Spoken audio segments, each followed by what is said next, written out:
Sa isang makipot na eskinita sa Maynila, nakatayo ang isang barong-barong na yari sa pinagtagpi-tagping yero at kahoy.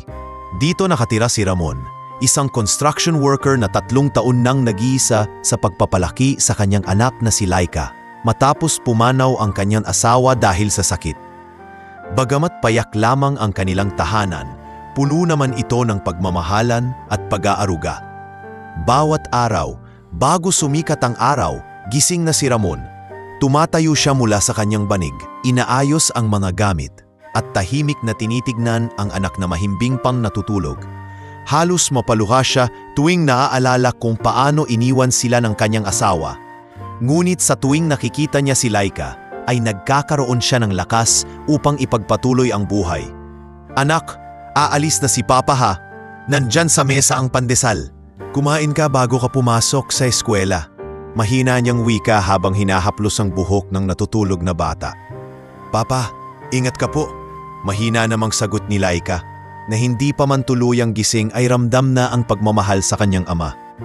Sa konstruksyon nagtatrabaho si Ramon. Doon araw-araw niyang kinakaharap ang init ng araw, ang alikabok ng semento, at ang panganib ng mabibigat na bakal. Kapalit nito ay isang kakarampot na sahod na kailanman ay hindi sumapat para sa lahat ng pangangailangan nila. Ngunit sa kabila nito, hindi siya sumusuko. "Pare, hindi ka pa rin ba naghahanap ng ibang trabaho? Ang hirap dito." Tanong ng kasamahan niyang si Lando habang sabay silang nagbubuhat ng mga hollow blocks. "Wala eh, kailangan ko ng sigurado kahit papaano." "Para kay Laika ito," sagot ni Ramon, sabay punas ng pawis gamit ang lumang panyo. Samantala, sa eskwela naman, si Laika ay kilala sa pagiging masunurin at masipag. Wala siyang mamahaling gamit tulad ng kanyang mga kaklase. Ngunit lagi siyang nakangiti. Madalas siyang tanungin ng kanyang guro, "Laika, kamusta ka naman? Laging masaya ang mukha mo kahit minsan wala kang baon." "Opo ma'am, basta po kasama ko si Papa, masaya na ako." Tugon ng bata na nagdulot ng ngiti sa kanyang guro. Tuwing hapon, sabay silang mag-ama na kumakain ng tinapay at kape bilang hapunan. Pinapakinggan ni Ramon ang mga kwento ni Laika tungkol sa kanyang klase, kung paano siya pinuri ng guro dahil sa sipag, o ngaya naman ay kung paano siya inalok ng kaibigan ng baon. "Papa, alam mo ba? Sabi ng teacher namin, magaling daw akong kumanta. Pwede raw akong sumali sa choir." Masayang balita ni Laika. "Naku, abay maganda yan anak. Gamitin mo ang talento mo. Balang araw, baka makilala ka pa dyan." Masiglang sagot ni Ramon, bagamat sa loob-loob niya ay iniisip kung kaya ba nilang tustusan ang mga dagdag na gastusin para rito. Bawat gabi bago matulog, nagdarasal silang mag-ama. Humihiling si Ramon ng lakas at proteksyon para sa anak. At si Laika naman ay palaging nagdarasal para gumaan ang buhay nila. "Apa, isang araw magkakaroon din tayo ng malaking bahay at maraming pagkain sa mesa," wika ni Laika habang nakahiga. "Oo anak, darating din ang araw na yan. Pero tandaan mo, kahit anong mangyari, basta magkasama tayo, masaya tayo," sagot ni Ramon habang niyayakap ang anak. Habang lumilipas ang panahon, lalong tumitibay ang kanilang samahan. Natuto si Laika na huwag umasa sa materyal na bagay, kundi sa pagmamahalan nilang mag-ama. At si Ramon, kahit pagod at sugatan ang katawan, ay patuloy na kumakayod para hindi maramdaman ng anak ang matinding hirap ng buhay. Ngunit sa likod ng kanilang mga ngiti ay naroroon ang mga pangarap na tila napakalayo pa. Pangarap ni Ramon na makitang lumaking maayos ang anak. At pangarap ni Laika na magkaroon kahit minsan ng isang simpleng selebrasyon kung saan makadarama siya na katulad din siya ng ibang bata. "Papa, malapit na po ang birthday ko." Mahinhin na buvad ni Laika isang gabi habang sabay silang kumakain ng nilagang saging. "Oo nga anak, pasensya ka na ha, baka wala tayong malaking handa." "Pero gagawa si Papa ng paraan," sabi ni Ramon habang nakayuko, iniisip kung saan kukuha ng pambili.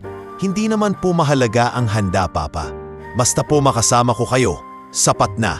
Tugon ng bata habang pinipilit ngumiti. Sa mga salitang iyon, muling napalakas ang loob ni Ramon.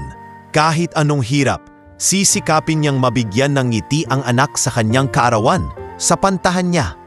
Kahit simpleng bagay lamang, basta mula sa puso ay sapat nang ipagdiwang ang isang mahalagang araw sa buhay ng kanyang anak. Ngunit hindi niya alam, magsisimula na ang isang serye ng mga pangyayaring magbabago sa kanilang kapalaran. Mga pangyayaring magsisimula sa isang simpleng pangarap ng isang batang babae at sa sakripisyo ng kanyang ama na handang gawin ang lahat para sa kanya. Sa gabing iyon, habang natutulog si Laika, tahimik na nakaupo si Ramon sa labas ng kanilang bahay, nakatingin sa kalangitan na puno ng bituin. Tila nakikipag-usap siya sa kanyang yumaong asawa. Maria, sana nandito ka pa. Ang hirap palang magpalaki ng anak ng mag-isa. Pero gagawin ko ang lahat para kay Laika. At doon, sa gitna ng dilim at katahimikan ng gabi, nanumpa si Ramon sa sarili na hindi niya bibiguin ang anak, anuman ang mangyari. Sa simpleng looban na iyon, nagsimula ang kwento ng isang mag-ama na sa kabila ng kahirapan ay puno ng pag-ibig at pag-asa. Isang kwento na hahantong sa hindi inaasahang pagtatagpo ng kanilang buhay sa isang bilyonaryong CEO na lihim na magbabago sa kanilang kapalaran. Mabilis ang paglipas ng mga araw at tapalapit na ang kaarawan ni Laika. Sa bawat umaga, bago pumasok si Ramon sa trabaho, palaging naiisip niya kung ano ang maibibigay niya sa anak upang maging espesyal ang nalalapit nitong araw. Hindi niya makakalimutan ang sinabi ni Laika, hindi mahalaga ang handa, basta't magkasama sila. Ngunit bilang ama, hindi niya matanggap na wala siyang maibigay man lang na kahit isang bagay na tatatak sa alaala ng anak. Isang hapon, matapos ang maghapong trabaho sa konstruksyon, nagdesisyon si Ramon na dumaan sa mall. Bihira siyang pumasok sa ganitong lugar dahil hindi siya komportable sa mga mata ng mga tao. Lalo na't suot niya lamang ay kupas na t-shirt at pantalon na may mga mantsa ng semento. Ngunit sa pagkakataong yun, pinangibabawan ng kagustuhang mapasaya si Laika ang kanyang hiya. Pagpasok niya sa department store, agad siyang sinalubong ng malamig na hangin mula sa aircon at liwanag ng mga ilaw na tila ba nakakaaliw sa mga mata. Habang naglalakad siya sa seksyon ng mga bata, biglang tumigil ang kanyang mga paa. Sa isang rack na puno ng makukulay na bestida, tumambad sa kanya ang isang simpleng pink na damit na may mga bordang bulaklak sa laylayan. Hindi ito kasing mahal ng mga kumikisnap na gown, ngunit kakaiba ang ganda nito. Malinis, elegante, at tila bagay na bagay kay Laika. Ang ganda naman nito, para kang prinsesa Laika, bulong niya sa sarili habang pinagmamasdan ang bestida. Lumapit ang isang sales lady na may kaaya-ayang ngiti. Sir, gusto niyo pong isukat ang size para sa anak ninyo? May mga maliit at medium kami rito. Medyo nahihiya si Ramon. Ngunit sumagot siya, pwede po bang makita yung maliit? Mga 10 taong gulang kasi yung anak ko. Inabot ng sales lady ang damit at pinakita kung paano ito babagay sa isang batang babae. Sa isipan ni Ramon, halos makita niya si Lika na nakasuot ng bestidang iyon habang nakangiti at humahawak sa kanyang kamay sa araw ng kaarawan nito. Napangiti siya kahit pagod at saglit na nakalimutan ang bigat ng trabaho. Magkano po ito, miss? Tanong niya. Kinakabahan sa sagot. Sir, 2,999 pesos po. May kasama na pong maliit na hairband. Masiglang tugon ng sales lady. Halos napulunok si Ramon. Ang perang hawak niya mula sa kanyang ipon ay nasa 3,000 mahigit lamang. Pinag-isipan niya ito ng mabuti. Binilang niya sa isip ang mga baryang itinabi niya sa loob ng ilang linggo. Ang mga baryang hindi niya ginastos para sa sariling pagkain at kape. Kasya na siguro, kahit konti na lang ang matira, wika niya sa sarili, pilit na pinapalakas ang loob. Huminga siya ng malalim at iniabot ang damit sa cashier. Habang pinapunch ang item, pakiramdam niya'y isa siyang sundalong nagwagi matapos ang isang matinding labanan. Isang pestida lang ito para sa iba. Ngunit para kay Ramon, ito ang bunga ng lahat ng pawis at sakripisyo niya. Sir, total po natin ay 3,250 pesos. Wika ng cashier matapos pindutin ang calculator. Nanlaki ang mata ni Ramon. Ha? Akala ko po 2,000 siyam lang? May kasama na po kasing VAT at maliit na service charge, sir. Nasa resibo po, tugon ng cashier. Walang mali siya, ngunit ramdam ni Ramon ang bigat na mga salitang iyon. Dali-daling kinalkal ni Ramon ang kanyang bulsa. Kinuha niya ang lahat ng baryang itinabi, piso, 5 piso, 20 at inilatag sa counter. Pinagmasdan niya isa-isa, sana'y umabot. Ngunit nang matapos siyang magbilang, kulang pa rin ng mahigit 100 piso ang kanyang pera. Tahimik siyang nakatayo. Ramdam ang init ng dugo sa kanyang mukha. Naririnig niya ang bulungan ng ilang mamimili sa likod niya. Sayang, halos konti na lang. Baka dapat hindi na siya bumili kung kulang naman. Nagpakipot ng ngiti si Ramon at tumingin sa cashier. Pasensya na, mukhang hindi ko pala kaya. Pwede bang isauli ko na lang? Marahang ibinalik ng cashier ang bestida sa bagon ng mga hindi natuloy na items. Habang tinitingnan niya yon, pakiramdam ni Ramon ay para bang tinanggalan siya ng hininga. Pinilit niyang maging matatag, ngunit hindi maikakaila ang sakit na kanyang nadarama. Pasensya na talaga. Maraming salamat na lang po, mahinang sabi niya, sabay iwas ng tingin at mabilis na lumakad palabas ng tindahan. Habang naglalakad siya sa loob ng mall, paulit-ulit sa kanyang isipan ang eksenang iyon. Si Laika na nakabestida, masaya at nakangiti. Ngunit ngayon, alam niyang wala siyang maibibigay kundi isang yakap at pangakong walang kasiguraduhan. Paglabas niya ng mall, naupo siya sa isang bangkong kahoy malapit sa terminal ng jeep.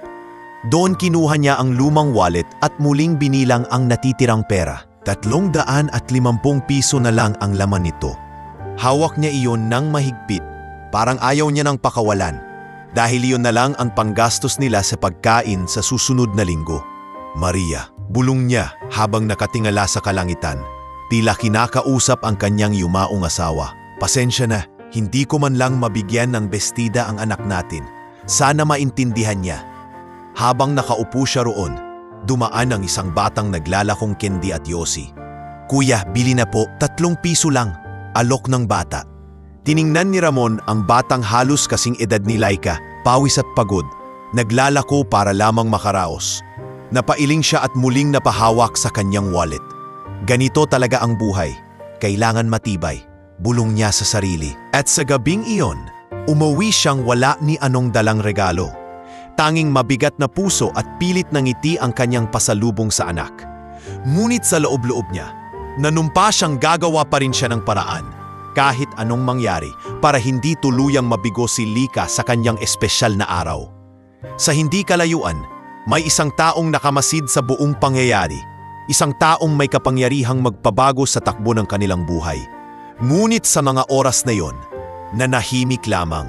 Kinapanood ang bawat hakbang ng ama at ang bigat na pasan nito sa kanyang balikat. Habang naglalakad palabas ng mall si Ramon, ramdam niya ang bigat ng bawat hakbang. Para bang ang sahig na tinatapakan niya ay mas lalo pang nagpapabigat sa kanyang dibdib. Hindi niya malimutan ang eksena sa counter, ang mga numerong lumabas sa resibo, ang baryang kulang, at ang tingin ng cashier na walang magawa kundi ibalik ang bestida sa rack. Lumabas siya sa main entrance at sinalubong ng malamlam na ilaw ng poste sa parking lot. Pinilit niyang huminga ng malalim, pero mas lalo lamang kumirot ang dibdib niya. Sa gilid ng kanyang isipan, paulit-ulit na bumabalik ang imahe ni Lika na nakangiti habang suot ang pink na bestida. Ngunit alam niyang hindi iyon mangyayari. Konti na lang sana, konti na lang, bulong niya sa sarili habang nakahawak sa lumang wallet. Nang makarating siya sa terminal ng jeep, nakapila na ang mga pasahero. Naupo siya sa gilid, hawak pa rin ang kanyang wallet at binibilang muli ang natitirang barya. Kahit ilang ulit pa niyang bilangin, hindi magbabago ang resulta. "Kuya, sakay na! Paalis na!" tawag ng konduktor. Umupo siya sa hulihan ng jeep. Tahimik, nakatingin sa labas habang binabaybay nila ang kalsada. Sa bawat ilaw ng poste na kanilang nadadaanan, parang nakikita niya ang mga alaala ng nakaraan. Ang panahon na buhay pa ang kanyang asawa, kung saan sabay silang bumibili ng murang damit para kay Lika sa palengke. Noon, kahit paano, may katuwang siyang mag-isip ng paraan. Pero ngayon, siya na lang mag-isa. Pagdating sa kanilang looban, malamig na hangin ang sumalubong sa kanya. Bago pumasok ng bahay, huminto siya saglit at tumingin sa bituin. Maria, pasensya ka na. Hindi ko man lang maibigay sa anak natin ang gusto niya. Mahina niyang bulong. Sa loob ng kanilang barong-barong, naghihintay si Laika. Nakasindi ang maliit na ilaw mula sa isang lumang lampara at nakahanda ang 2 pirasong nilagang kamote sa mesa. Nang makita niya ang ama, mabilis siyang tumakbo at yumakap. Papa, akala ko po matatagalan kayo. Gutom na po ako pero hinintay ko kayo. Pinilit ngumiti ni Ramon. Salamat anak, kumain na tayo. Habang kumakain sila, nakatingin si Laika sa kanyang ama. Papa, ano po yung dala ninyong plastic? Tanong ng bata, sabay tingin sa supot na wala namang laman kundi isang bote ng tubig. Ah, wala anak. Binilhan lang kita ng tubig kasi nauhaw ako sa biyahe. Pasensya ka na ha, wala pa akong maibigay na regalo. Sagot ni Ramon, pilit na itinatago ang lumpot. Ngumiti si Laika, bagamat halatang may konting panghihinayang sa mga mata. Okay lang po papa, hindi naman po kailangan ng regalo. Basta nandito kayo sa birthday ko, masaya na ako. Hindi na nakasagot si Ramon. Tumingin siya sa anak at nakita niya ang katatagan nito. Isang batang-bata pa, ngunit marunong nang umunawa sa kahirapan ng buhay. Ngunit bilang ama, lalo siyang napasakit sa sitwasyong iyon. Kinabukasan, bumalik siya sa trabaho. Habang nagtutulak ng kariton ng hollow blocks, lumapit ang kaibigan niyang si Lando. Pare, ang lungkot mo ngayon ah. May problema ba? Umiling si Ramon, ngunit hindi niya napigilang maglabas ng buntong hininga. Malapit na birthday ng anak po Lando. May nakita ako magandang damit para sa kanya, pero hindi ko kayang bilhin. Kulang ako ng pera. Napahinto si Lando at tumingin sa kanya. Ganun ba, pare? Huwag mong problemahin masyado. Ang importante, mahal ka ng anak mo. Kahit wala kang regalo, ramdam niya yon. Tumango si Ramon, ngunit sa loob-loob niya, hindi siya makontento.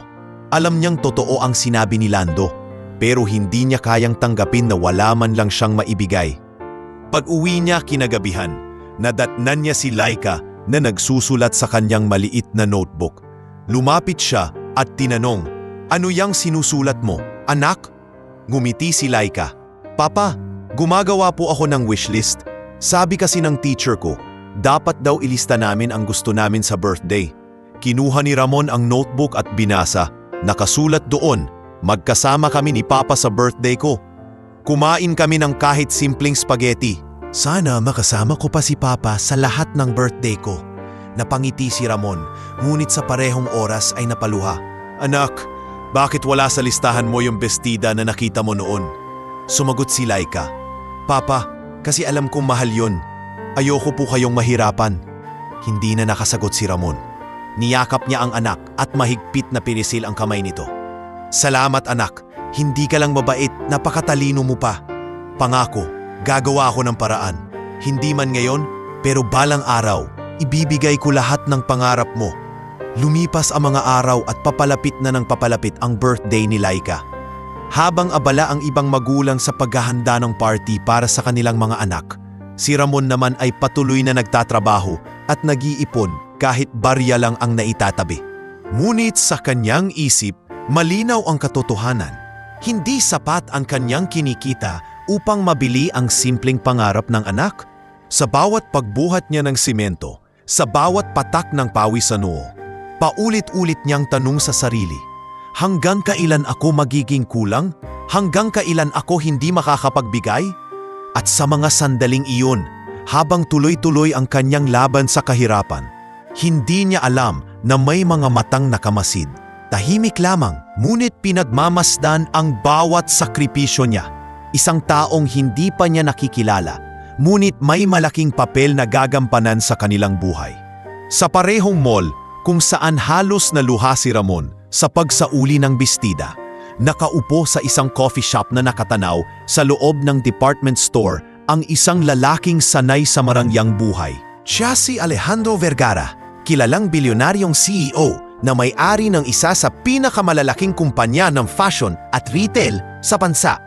Madalas niyang bisitahin ang kanyang mga tindahan nang hindi nagpapaalam. Nagmamasid lamang sa kilos ng mga mamimili para sa kanya.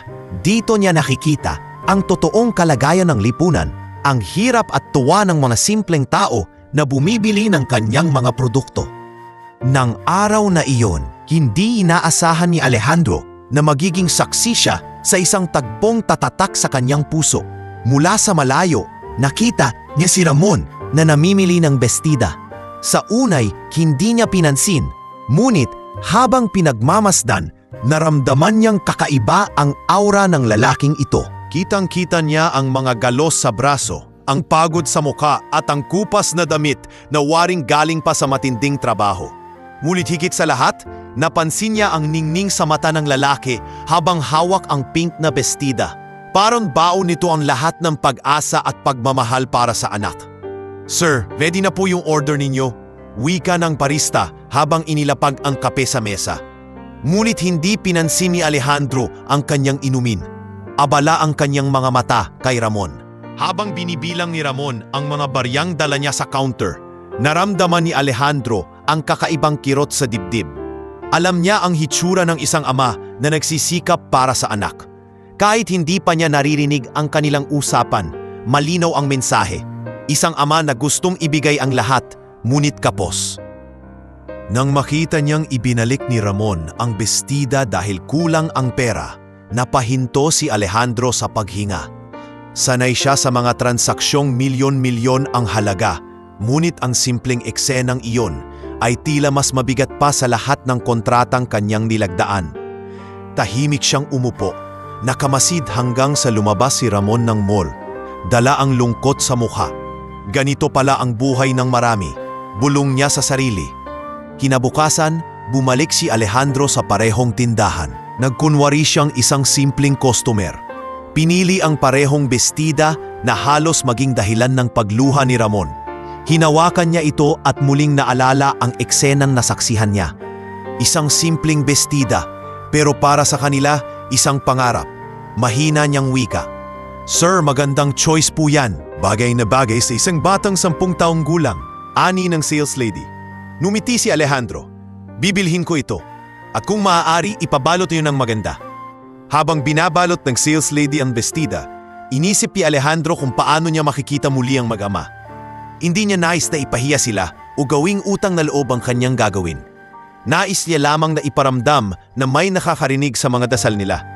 Tinawag niya ang isa niyang assistant na laging sumusunod mula sa malayo.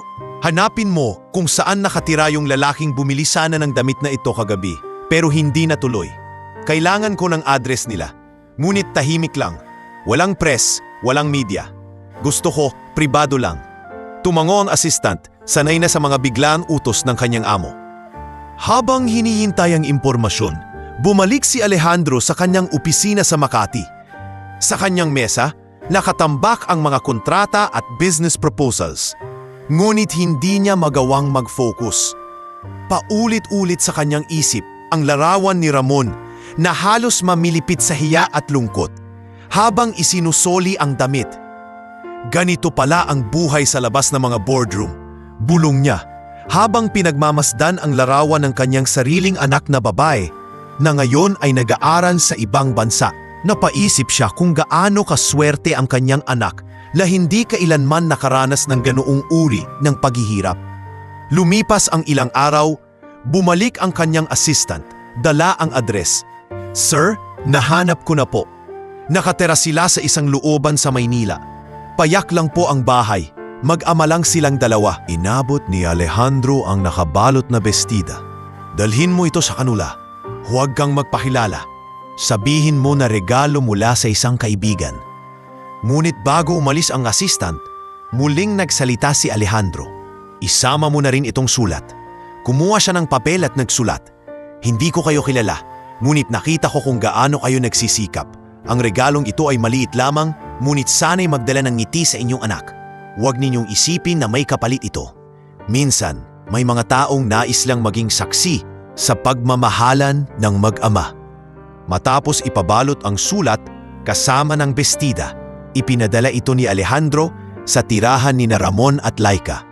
Tahimik, walang pangalan, walang kapalit. Samantala, sa kanilang maliit na barong-barong, abala si Ramon sa paghahanda ng hapunan nang may kumatok sa kanilang pintuan.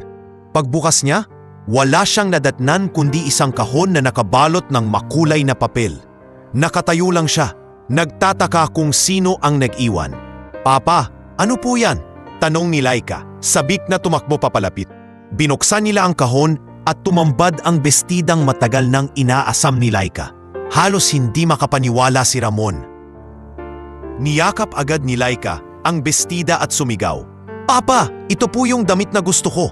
Hawak ni Ramon ang maliit na card na kasama ng regalo. Binasa niya ito ng mahina. Habang binabasa, hindi na niya napigilang mapaluha. Pinilit niyang ngumiti sa anak at sabihing, may mabubuting tao pa rin pala sa mundo, anak. Kahit hindi natin kilala, may nagmamahal sa atin. At sa malayo, sa mataas na gusali ng syudad, tahimik na ngumiti si Alejandro habang iniisip ang mag-ama. Alam niyang hindi pa tapos ang kanyang gagawin para sa kanila. Ngunit sa ngayon, sapat nang masilayan niya sa kanyang imahinasyon ang ngiting dulot ng isang simpleng regalo. Mabigat ang bawat hakbang ni Ramon habang binabaybay niya ang makipot na eskinita pauwi. Ang kanyang balikat ay nakayuko at tila ba kasama ng kanyang anino ang lahat ng pagkadismaya at pangungutya ng mundo. Sa kanyang mga kamay, tanging supot na walang laman ang hawak niya. Tila ba simbolo ng kanyang pagkatalo sa buhay. Habang naglalakad, ramdam niya ang malamig na hangin ng gabi na dumadampi sa kanyang pawis na noo. Naririnig niya ang tawanan ng mga bata mula sa karatig na bahay. Marahil ay nag-iensayo para sa nalalapit na Pasko. Ngunit sa kanyang puso, tanging kalungkutan at pangungulila ang nangingibabaw. Konti na lang sana. Bulong niya muli, paulit-ulit na inaalala ang eksena sa mall.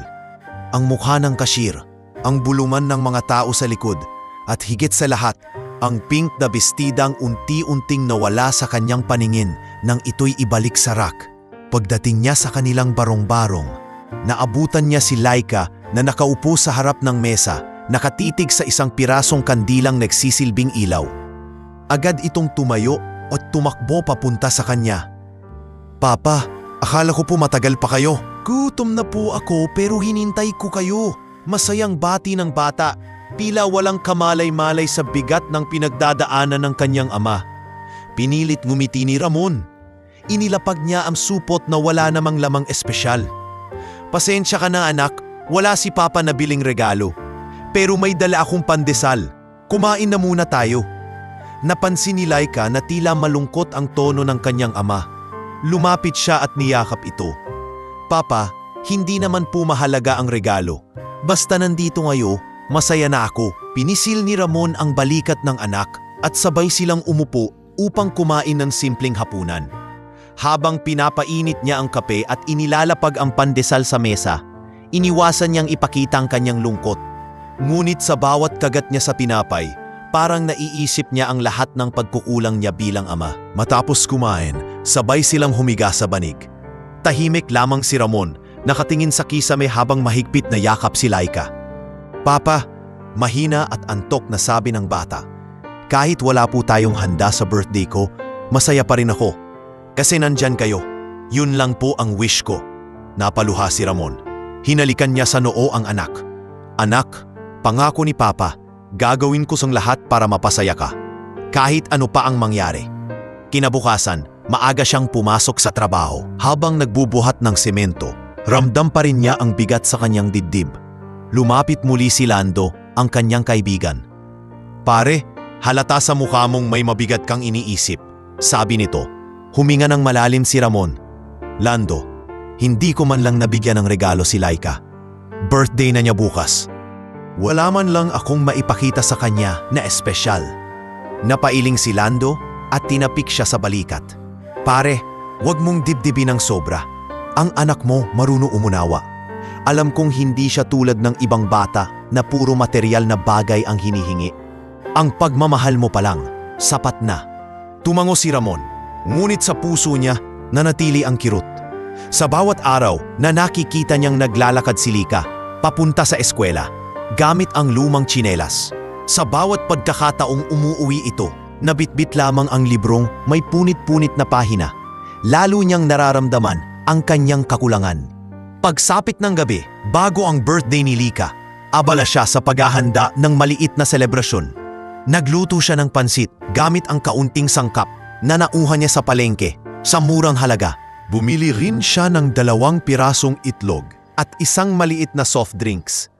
Habang inilalagay niya ito sa lamesa, naramdaman niyang tumutulo ang kanyang luha. Maria, bulong niya habang nakatingin sa litrato ng kanyang yumaong asawa na nakasabit sa dingding. Pasensya ka na, wala akong maibigay na enggrande para kay Laika. Pero sana, ramdam niya ang pagmamahal ko. Pumasok si Laika mula sa pintuan. Bit-bit ang ilang bulaklak na pinulot lang niya sa gilid ng kalsada. Papa, tingnan niyo! Para po sa birthday ko bukas. Para maganda yung mesa natin. Napangiti si Ramon kahit puno ng luha ang kanyang mga mata. Ang galing mo naman anak. Talagang prinsesa ka ni Papa. Niyakap siya ni Laika. Papa, masaya po ako. Kahit ganito lang, kompleto na ako. Ngunit sa likod ng kanilang munting tahanan, hindi nila alam na may ilang mata pa ring lihim na nakamasid.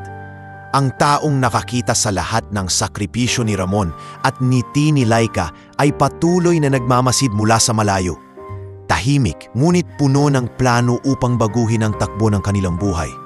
At sa gabing iyon, habang natutulog ang mag-ama na magkahawak kamay, ipinangako ni Ramon sa sarili na kahit anong mangyari, hindi siya susuko. Kahit pa wala siyang material na maibigay, hindi niya hahayaang maramdaman ni Laika na siya'y kulang bilang ama. Ngunit hindi niya alam, sa mga susunod na araw, ang kapalaran ay may inihandang sorpresa. Isang pagbabagong magmumula sa isang taong hindi niya inaasahan at sa paraang higit pa sa kanyang pinapangarap. Sa penthouse office ng isang matayog na gusali sa Makati, nakaupo si Alejandro Vergara sa kanyang leather chair. Nakaharap siya sa floor-to-ceiling na bintana na nagbibigay tanaw sa mga ilaw ng syudad.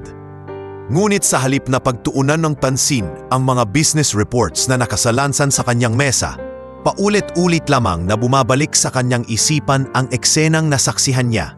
Ilang araw na ang nakaraan. Ang lalaking construction worker na nagsauli ng bestida dahil hindi sapat ang pera at ang nakabakas na lungkot sa kanyang mukha. Si Alejandro ay sanay sa luho, sanay sa buhay na wala siyang hindi mauha. Ngunit sa mga oras na iyon, pakiramdam niya ay may bumago sa kanyang pananaw. Sa unang pagkakataong, matapos ang ilang taon, muli niyang naalala ang kanyang sariling ama. Hindi lahat ng yaman ay minana niya. Nagsimula rin siya sa kahirapan. Naaalala niya kung paanong minsan ay nagbenta ng lumang radyo ang kanyang ama para lang mabili ang sapatos na kailangan niyang noon sa paaralan. Ganito rin pala ang pakiramdam ng isang ama na walang magawa kundi magsakripisyo, mahina niyang bulong sa sarili. Sa mesa niya, nakalatag pa rin ang pink na bestida na kanyang binili mula sa tindahan. Maingat niya itong pinagmamasdan. Halos ayaw niyang bitawan. Para sa iba, isang simpleng damit lamang ito. Pero para sa kanya, naging simbolo ito ng pagmamahal at sakripisyo ng isang ama para sa kanyang anak. Tinawag niya ang kanyang kanang kamay na si Victor, isang matagal ng assistant na matapat sa kanya. Victor, natukoy mo na ba kung saan nakatira ang mag-ama na nakita ko noong isang gabi? Opo, sir, sagot ni Victor. Isang maliit na barong-barong sa Maynila. Mag-ama lang sila. Ang ama ay construction worker at ang anak ay nasa elementarya. Payak ang pamumuhay pero masinop. Maraming kapitbahay ang nagsasabi na mabait silang mag-ama. Tumango si Alejandro, halatang nakapako ang isip sa desisyon. Mabuti, gusto kong ipadala itong bestida sa kanila. Ayokong malaman nila na sa akin galing. Gusto ko maramdaman lang nila na may mabuting tao na nagmamalasakit. Tahimik lang, walang pangalan, walang kasunod na panghihingi ng kapalit. Agad na inihanda ni Victor ang kahon. Pinabalot na ito ng makukulay na papel at naglagay ng isang simpleng card na isinulat mismo ni Alejandro. Hindi ko kayo kilala, ngunit nakita ko kung gaano ninyo kamahal ang isa't isa. Sana'y magdala ng ngiti ang maliit na regalong ito. Minsan, sapat na ang pagmamahala ng pamilya upang maging pinakamahalagang kayamanan. Kinabukasan, maagang umalis si Victor dala ang kahon. Dumiretso siya sa looban kung saan nakatira ang mag-ama. Kahimik na inilapag niya ang kahon sa harap ng kanilang pintuan at agad na umalis bago pa man siya makita. Samantala, abala si Ramon sa paghuhugas ng plato nang marinig ang katok sa kanilang pinto. "Lika, baka kapitbahay mo yan. Pakicheck nga," wika niya. Tumakbo ang bata at pagbukas ng pinto, isang ahon ang tumamban sa kanya. "Papa, may regalo!" sigaw ni Laika. Sabay buhat ng kahon na halos kasing laki niya. Nagulat si Ramon. "Regalo? Kanino naman galing yan?" Agad nilang binuksan ang kahon at halos mapaluha sila nang makita ang laman. Ang parehong pink na bestida na ilang gabi ng laman ng kanilang mga panaginip. Nanlalaki ang mata ni Laika at halos manginig sa tuwa. "Papa, ito po yung damit na gusto ko. Yung sa mall. Papa, paano napunta to dito?" Hawak ni Ramon ang maliit na card. Binasa niya ng malakas at halos hindi na niya matapos dahil sa pagbuntong hininga at luha. "Hindi ko kayo kilala, ngunit nakita ko kung gaano kayo nagmamahalan." Napaupo si Ramon sa sahig, hawak ang card habang si Laika naman ay yakap-yakap ang bestida. Lumapit ang bata at mahigpit na niyakap ang kanyang ama. "Papa, may himala." "Ang bait po nang nagbigay nito. Birthday ko na bukas, Papa." Mumiti si Ramon kahit nangingilid ang luha sa kanyang mata. "Oo anak, may mabubuting tao pa rin pala sa mundo." Kinabukasan, sa mismong araw ng kaarawan ni Laika, suot niya ang bestida. Napakaganda niya, parang isang prinsesa na matagal nang naghihintay ng kanyang korona. Habang tinitingnan siya ni Ramon, hindi niya maiwasang mapaluha. "Maria, nakita mo ba ang anak natin? Parang isang diwata ngayong araw," bulong niya habang nakatingin sa lumang litrato ng kanyang yumaong asawa. Nagpunta sila sa simbahan para magpasalamat. Doon, nakatayo si Laika sa harap ng altar, nakasuot ng kanyang bagong bestida at taimtim na nagdarasal. "Salamat po, Diyos ko, at binigyan niyo ako ng regalo." "Salamat po, dahil binigyan niyo ako ng pinakamabait na papa." Sa malayo, sa loob ng kanyang mamahaling kotse, nakaupo si Alejandro. Pinili niyang dumaan sa simbahan matapos malaman mula kay Victor na kaarawan ng bata. Doon, nakasilip siya mula sa bintana at nakita si Laika, masaya, nakasuot ng bestida. Saglit siyang ngumiti. "Masaya na ako na makita kang masaya, bata. Hindi mo kailangang malaman kung sino ako. Sapat nang makita kitang nakangiti." Ngunit sa kanyang puso, alam niyang ito palang ang simula. Ang simpleng aksyon niyang iyon ay maaaring magdala ng mas malaking pagbabago sa buhay ng mag-ama. Hindi lamang siya nanonood, handa siyang gumawa ng higit pa. At mula noon, nagpasya si Alejandro na hindi na niya hahayaang manatili lamang sa anino ang kanyang tulong. Bagamat ayaw niyang ipagmalaki, alam niyang may mga paraan pa siyang magagawa upang maiahon sa hirap ang mag-ama. Hindi ito dahil sa awa, kundi dahil nakita niya sa kanila ang bagay na matagal na niyang hinahanap sa sarili, ang tunay na kahulugan ng pamilya at sakripisyo. Pagsapit ng umaga ng kaarawan ni Laika, maagang nagising si Ramon. Habang nakaupo siya sa bangko sa labas ng kanilang barong-barong, iniisip niya kung paano niya pasasayahin ang anak sa araw na iyon. Kahit simpleng pansit lamang ang kaya niyang iluto, nagpasalamat siya sa Diyos na binigyan siya ng isa pang pagkakataon na makasama ang anak sa isang mahalagang araw. Pagpasok niya sa loob ng bahay, nakita niyang nakatulog pa si Laika na mahigpit na niyayakap ang pink na bestida. Halos mapaluha si Ramon sa eksenang iyon. Para bang nakikita niya ang lahat ng pangarap ng kanyang anak sa isang simpleng damit. Tahimik niyang hinalikan sa noo ang bata at sinabing, "Happy birthday, anak." Pagmulat ng mata ni Laika, agad siyang bumangon at nagtanong, "Papa, pwede ko na po bang isuot yung bestida?" Ngumiti si Ramon at tumango. "Oo naman anak, ito ang espesyal na araw mo." Agad na kinuha ni Laika ang damit at mabilis na nagpalit paglabas niya mula sa likod ng kurtina na nagsisilbing pintuan ng kanilang maliit na silid. Halos matulala si Ramon. Ang kanyang anak ay tila isang prinsesa. Nakangiti, maliwanag ang mga mata at kumikinang sa kasiyahan. "Papa, maganda po ba ako?" tanong ng bata habang umiikot at inaayos ang laylayan ng kanyang damit. "Napakaganda mo anak. Para kang isang anghel na bumaba mula sa langit," sagot ni Ramon. halos nangingilid ang luha sa kanyang mga mata. Habang inaayos ni Ramon ang simpleng handa sa mesa, isang kawali ng pansit na niluto niya gamit ang kaunting sahog at ilang pirasong tinapay, may narinig silang kumatok sa pinto. Nagulat sila pareho. "Papa, sino po kaya yon?" tanong ni Laika, sabik at medyo kinakabahan. Pagbukas ng pinto, isang basket ng groceries at ilang prutas ang nakalapag. Walang tao sa paligid, tanging ihip ng hangin lamang ang naroroon. May maliit na sulat na nakalagay sa ibabaw, "Para sa inyong espesyal na araw, mula sa isang kaibigan." Nanlaki ang mata ni Ramon. Hindi niya alam kung paano sila napagpala ng ganun. Ngunit nakita niya ang ngiti sa anak at piniling tanggapin ito bilang isang biyaya. "Tignan mo, anak, may nagmamahal sa atin kahit hindi natin nakikita." "Papa, parang fairy godmother," masayang sabi ni Laika habang inaayos ang mga prutas sa mesa. Pagkatapos nilang ayusin ang lahat, niyaya ni Ramon ang anak na magdasal. Sa simpleng handaan, nagpasalamat sila sa lahat ng biyayang dumating. "Salamat po Diyos ko sa araw na ito. Salamat po sa regalong bigay ninyo kay Laika." Taimtim na dasal ni Ramon. Sa gitna ng kanilang pagdiriwang, tumating ang ilan sa mga kapitbahay. Kahit walang imbitasyon, nagdala sila ng maliit na regalo. Isang kahon ng candy mula sa isang tindera at isang laruang manika na gawa sa tela mula sa matandang kapitbahay. "Laika, happy birthday! Sana'y maging masaya ka," bati ng mga ito. "Salamat o," tugon ng bata halatang tuwang-tuwa. Habang nagkakatuwaan, may ilang batang kapitbahay na hindi maiwasang humanga. "Ang ganda ng damit mo, Laika! Para ka talagang prinsesa," sabi ng isa. Namula si Laika at napangiti. "Regalo po ito. Hindi ko alam kung kanino galing, pero ang bait niya." Habang pinagmamasta ni Ramon ang anak, ramdam niya ang matinding kaligayahan.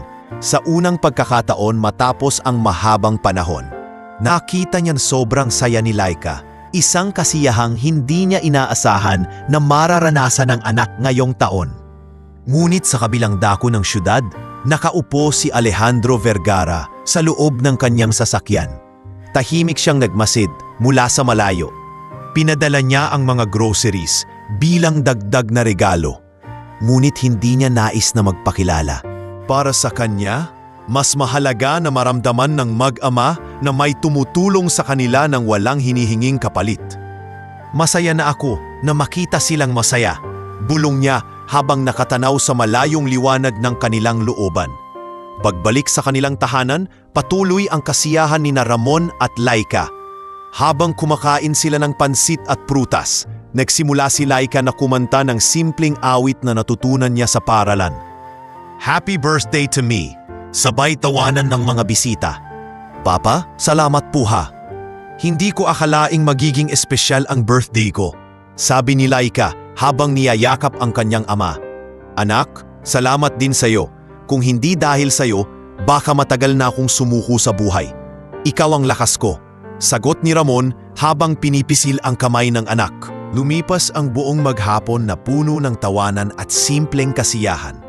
Ngunit higit pa sa pagkain at regalo, ang pinakamahalaga para kay Laika ay ang presensya ng kanyang ama at ang pagmamahal nito. Pagdating ng gabi, bago sila matulog, muling nagdasal si Laika. "Diyos ko, salamat po sa lahat at salamat po sa taong nagbigay ng bestida.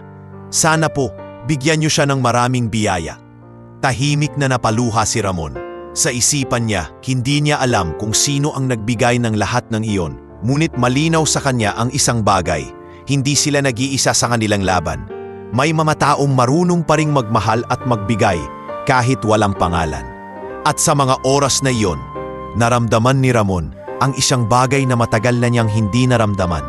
Pag-asa. Pag-asa na hindi natatapos ang kwento nila sa kahirapan. Pag-asa na balang araw, sa tulong ng Diyos at ng mga taong nagmamalasakit, maibibigay din niya kay Laika ang magandang buhay na matagal na nilang pinapangarap. Lumipas ang ilang linggo matapos ang kaarawan ni Laika, ngunit nanatili sa puso ng mag-ama ang hiwagang regalong dumating sa kanila. Hindi na nila muling nakita ang taong nagpadala ng bestida at groceries. ngunit tila may mga biyayang unti-unting dumarating. Sa unay inakala ni Ramon na pagkakataon lamang. Ngunit habang tumatagal, napansin niyang may kakaiba. Isang hapon habang siya'y papauwi galing trabaho, may inabutan siyang sako ng bigas sa harap ng kanilang pintuan. May kasama itong 2 lapa ng sardinas at gatas para kay Laika. Walang pangalan, walang sulat, basta-basta lang na iniwan. Nagulat siya at agad na pumasok sa loob. "Papa, ano po yan?" Tanong ni Laika na agad lumapit. "Hindi ko rin alam, anak. Pero tingnan mo, may nagbigay na naman ng pagkain," sagot ni Ramon habang iniayos ang sako ng bigas sa kanilang maliit na kusina. Nagningning ang mga mata ni Laika. "Papa, siguro siya pa rin yung nagbigay ng bestida ko." Hindi nakasagot si Ramon, ngunit sa kanyang puso, ramdam niyang may isang taong patuloy na nagbabantay sa kanila. Hindi niya alam kung bakit o paano, ngunit ang tiyak niya, may taong tumutulong sa kanila ng palihim. Mula noon, hindi lamang pagkain ang dumating. Isang araw, may nakitang bagong school bag si Laika sa harap ng kanilang pinto, puno ng lapis, papel at notebook. Kinabukasan naman, may naghatid ng bagong tsinelas para sa bata. Kasya sa kanyang paa at kulay rosas pa ang disenyo. "Papa, para talaga tong magic. Para tayong may guardian angel," masayang sabi ni Laika habang sinusukat ang tsinelas. Napangiti si Ramon, ngunit sa likod ng kanyang ngiti ay may halong kaba. "Anak, huwag kang masyadong umasa. Baka isang araw, huminto ang mga tulong na ito. Kaya habang nandyan, dapat pahalagahan natin." Ngunit hindi na huminto ang tulong. Sa bawat linggo, may dumadating na simpleng biyaya. Kahit hindi en grande, sapat na para mapagaan ang buhay nila. Unti-unti, nakakatipid si Ramon sa sahod niya dahil may ilang gamit na dumarating nang hindi niya kailangang bilhin. Isang gabi, habang nakahiga silang mag-ama, biglang nagsalita si Laika. "Papa, ang sarap ng buhay natin ngayon. Hindi na tayo palaging nagugutom. Hindi na ako nahihirapan sa eskwela kasi may mga gamit na ako." Yumapo si Ramon sa anak at mahigpit itong niyakap. "Anak, tandaan mo, lahat ng biyayang ito ay hindi dahil sa atin. May mga taong mabubuti pa rin sa mundo. Kaya kapag dumating ang araw na may kakayahan ka ng tumulong, huwag mong kalilimutan ang nararamdaman natin ngayon." Tumango si Laika. "Opo, Papa, pangako ko po yun." Sa eskwela, napansin ng kanyang guro ang pagbabago kay Laika. Hindi na siya laging mahiyain. Mas masigla na siyang sumasali sa klase. Madalas siyang pinupuri dahil sa ganda ng kanyang sulat at sa galing niya sa pagbabasa. "Laika, napansin ko mas masaya ka na ngayon," sabi ng guro. "May bago ka bang inspirasyon?" Mumiti ang bata at sagot niya, "Opo, ma'am. Kasi po, kahit mahirap ang buhay namin, lagi akong may dahilan para maging masaya. At lagi pong nandyan si Papa para sa akin." Maging ang mga kaklase niya ay unti-unti ring natutong irespeto siya. Kung dati ay tinutukso siya dahil sa luma niyang gamit, ngayon ay humahanga na sila dahil sa kanyang sipag at katalinuhan. "Lika, ang ganda ng bag mo sabi ng isa niyang kaklase. "Regalo po," sagot ng bata ng may ngiti, ngunit hindi niya kailanman binanggit kung kanino galing. Samantala, sa looban kung saan sila nakatira, napansin din ng mga kapitbahay ang pagbabago. Dati ay madalas nilang makita si Ramon na nagbubuhat ng mabibigat na kahoy, habang si Lika ay nakatambay sa gilid ng kalsada. Ngunit ngayon, mas magaan na ang mga mukha ng mag-ama. Kahit simple, halatang hindi na sila kasing hirap noon. Parang gumanda na ang buhay ni Ramon, bulong ng isang kapitbahay. "Oo nga pero mabait talaga yung mag-ama. Siguro kaya sila pinagpapala," sagot ng isa pa. Kahit nakakarinig ng mga bulungan, pinili ni Ramon na manatiling taimik. Hindi niya alam kung paano ipapaliwanag na may isang taong palihim na tumutulong sa kanila. Basta para sa kanya, ang mahalaga ay nakikita niyang masaya si Laika. Isang gabi, matapis maghapunan, nagdasal si Ramon habang hawak ang kamay ng anak. "Salamat po, Panginoon, sa lahat ng biyayang dumarating. Hindi ko man kilala kung sino ang ginagamit ninyo para sa mga ito. Alam kong kayo ang dahilan. Habang nakapikit siya, nakita ni Laika ang kagalakan sa mukha ng kanyang ama. Papa, parang mas gumagaan na ang lahat, no? Oo, anak. At pangako, gagawin ko ang lahat para lalo pang gumanda ang buhay natin. Ngunit sa malayo, sa isa sa mga pinakamataas na gusali ng syudad, nakaupo si Alejandro Vergara at tahimik na nagbubukas ng isang folder. Nakalagay roon ang ulat ni Victor tungkol sa mag-ama, kung paano sila nabubuhay araw-araw, kung paano tinatanggap ang bawat biyaya at kung paano sila unti-unting gumiginhawa. Magaling, sabi ni Alejandro. Tahimik lang ang mga tulong, pero nakikita ko ang epekto. Ngunit hindi pa ito sapat. Kailangan kong siguraduhin na hindi lang sila umaasa sa regalo. Kailangan kong tulungan silang tumayo sa sarili nilang mga paa. Itiniklop niya ang folder at tumingin sa labas ng pintana. Hindi nila kailangang malaman na ako ito. Basta masaya sila, sapat na. At mula noon nagpatuloy ang lihim na aksyon ng CEO. Unti-unti niyang binabago ang buhay ng mag-ama. Hindi sa pamamagitan lamang ng mga simpleng regalo, kundi ng mas malalalim pang hakbang na magpapanday sa kanilang kinabukasan. Mabilis lumipas ang mga araw at unti-unting nakasanayan ni Ramon at Laika ang mga biyayang dumarating sa kanilang pintuan. Hindi man nila alam kung kanino galing, malinaw sa kanila na may isang taong lihim na nagmamalasakit. Ngunit higit pa sa mga groceries, tsinelas at gamit sa eskwela, may mas malaking pagbabago ang dahan-dahang sunisibol. Ang pag-usbong ng bagong pag-asa. Isang umaga, masigla si Laika sa pagpasok sa paaralan. Nafasabit sa kanyang balikat ang bagong bag na puno ng school supplies. At suot-suot niya ang pink na tsinelas na regalo. Habang naglalakad siya sa makipot na kalsada, hindi na siya nakatungo gaya ng dati. May kumpiyansa na sa bawat hakbang at halatang mas masigla siya kumpara sa mga nakaraang taon. Pagdating sa paaralan, sinalubong siya ng kanyang guro, si Ma'am Teresa. Lika, ang ganda ng bag mo at lagi ka nang masigla nitong mga nakaraang linggo. May kafaibang nangyayari. Hindi ba? Napangiti ang bata. Opo ma'am, parang po kasi lagi kaming may tumutulong ni Papa. Hindi ko po alam kung sino, pero parang mas gumaan po ang buhay namin. Pinisil ng guro ang balikat ni Lika. Lika, tandaan mo, ang mahalaga ay lagi mong pinapahalagahan ang natatanggap mo. At higit sa lahat, magpatuloy ka sa pagsusumikap. Nakikita ko ang galing mo sa klase, lalo na sa pagkanta. Huwag mong sayangin ang talento mo. Namilog ang mata ni Laika. Talaga po ba ma'am? Magaling po ako kumanta? Oo Laika, gusto kitang isali sa darating na singing contest ng school. Maganda itong pagkakataon para ipakita ang talento mo. Wika ng guro. Kinabahan si Laika, ngunit agad ding ngumiti. Sige po ma'am, gagalingan ko po. Kinagabihan, masayang ikinwento ni Laika kay Ramon ang sinabi ng guro. Papa, isasali daw po ako sa singing contest. Kinakabahan po ako pero excited din. Napatigil si Ramon sa pag-aayos ng kanilang hapagkainan. Anak, talaga? Ang galing mo talaga. Sigurado akong magaling ka kasi mana ka sa nanay mo. Ang ganda ng boses nun. Napayakap si Laika sa ama. Papa, gusto ko pong manalo para proud kayo sa akin. Pinisil ni Ramon ang kamay ng anak. Anak, proud na ako sa iyo kahit hindi ka manalo. Ang mahalaga, gawin mo ang lahat ng makakaya mo. Sa mga sumunod na araw, nag-ensayo si Laika ng kanyang pagkanta. Madalas niyang ginagawa ito sa bakuran habang nakatingin sa kalangitan. Si Ramon naman ay nakaupo sa gilid, pinapakinggan ang bawat nota at hindi maiwasang mapangiti. Ngunit hindi lang sa eskwela nagkaroon ng pagbabago. Dahil sa mga tulong na dumarating, unti-unti ring gumaan ang buhay ni Ramon.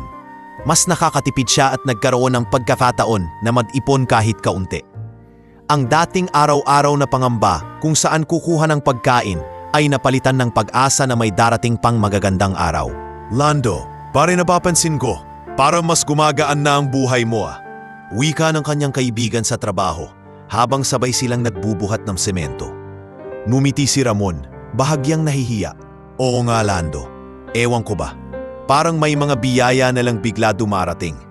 Hindi ko alam kung kanino galing, basta nagpapasalamat ako sa Diyos. Napailing si Lando, swerte mo pare. Pero alam mo, Siguro dahil mabait ka at hindi ka sumusuko. Kaya ka pinagpapala. Habang nag-uusap sila, sa loob-loob ni Ramon, ramdam niyang tama si Lando. Ang lahat ng sakripisyo niya para kay Laika ay may kapalit na biyaya, kahit hindi niya alam kung saan nanggagaling.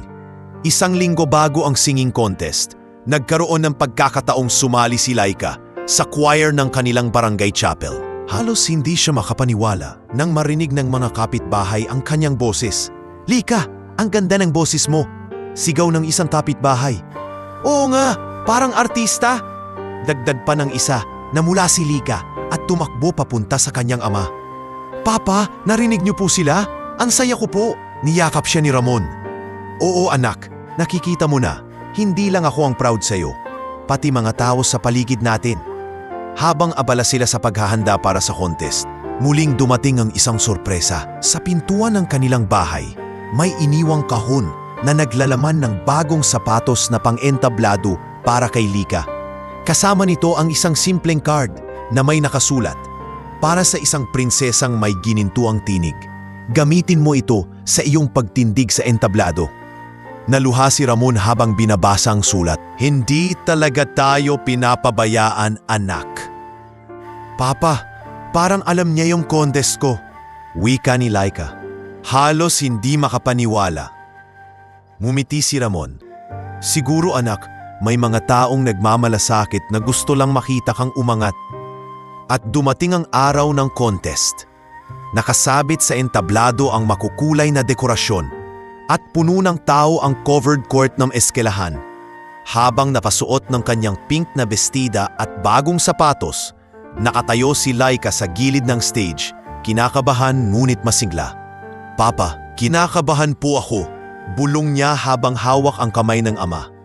"Anak, isipin mo na lang na kumakanta ka para sa nanay mo at sa akin.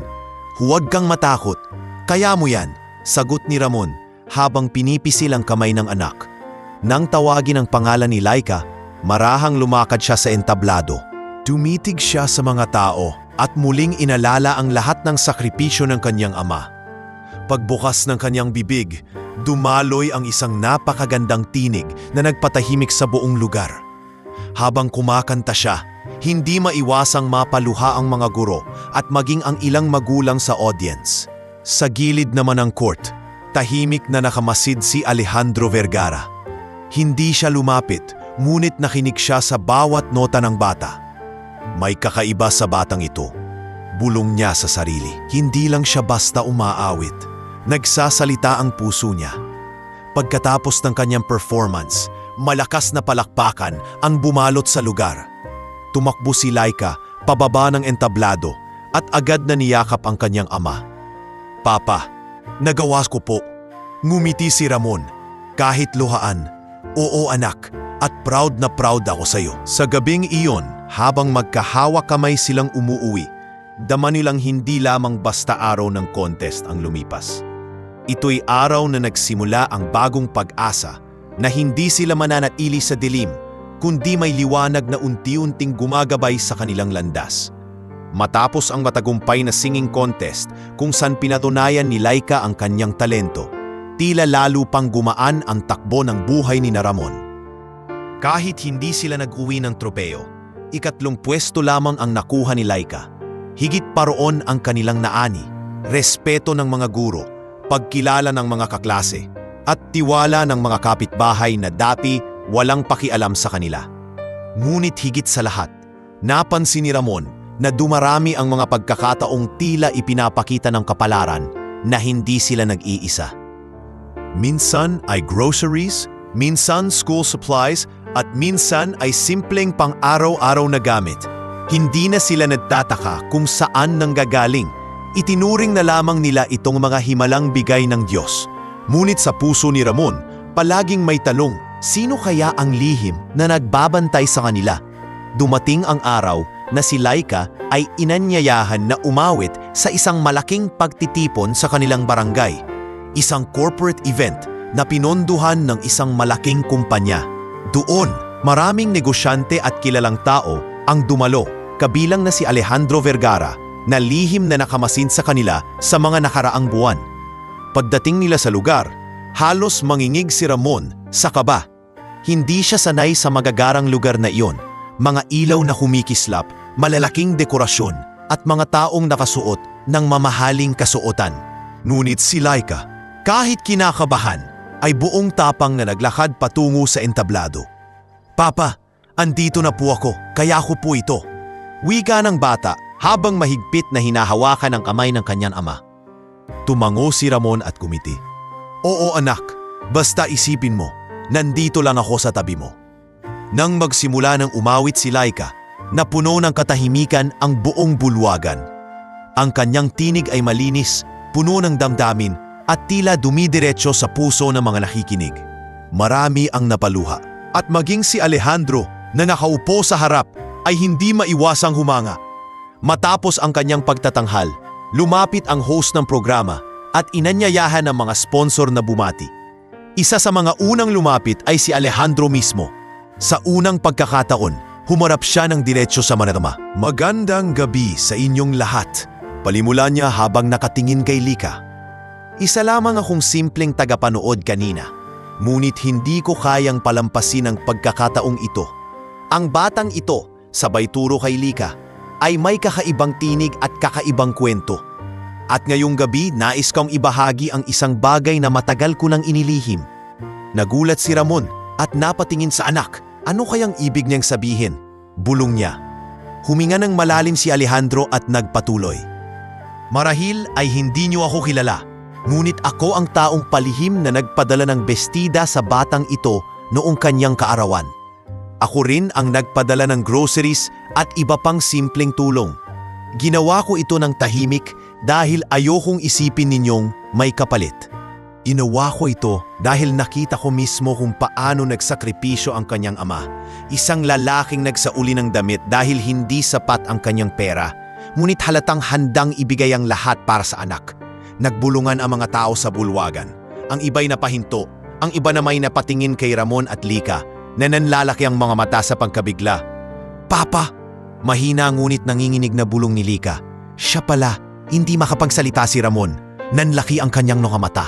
At hindi niya alam kung paano tatanggapin ang lahat ng iyon. Lumapit si Alejandro sa kanila at iniabot ang kamay kay Ramon.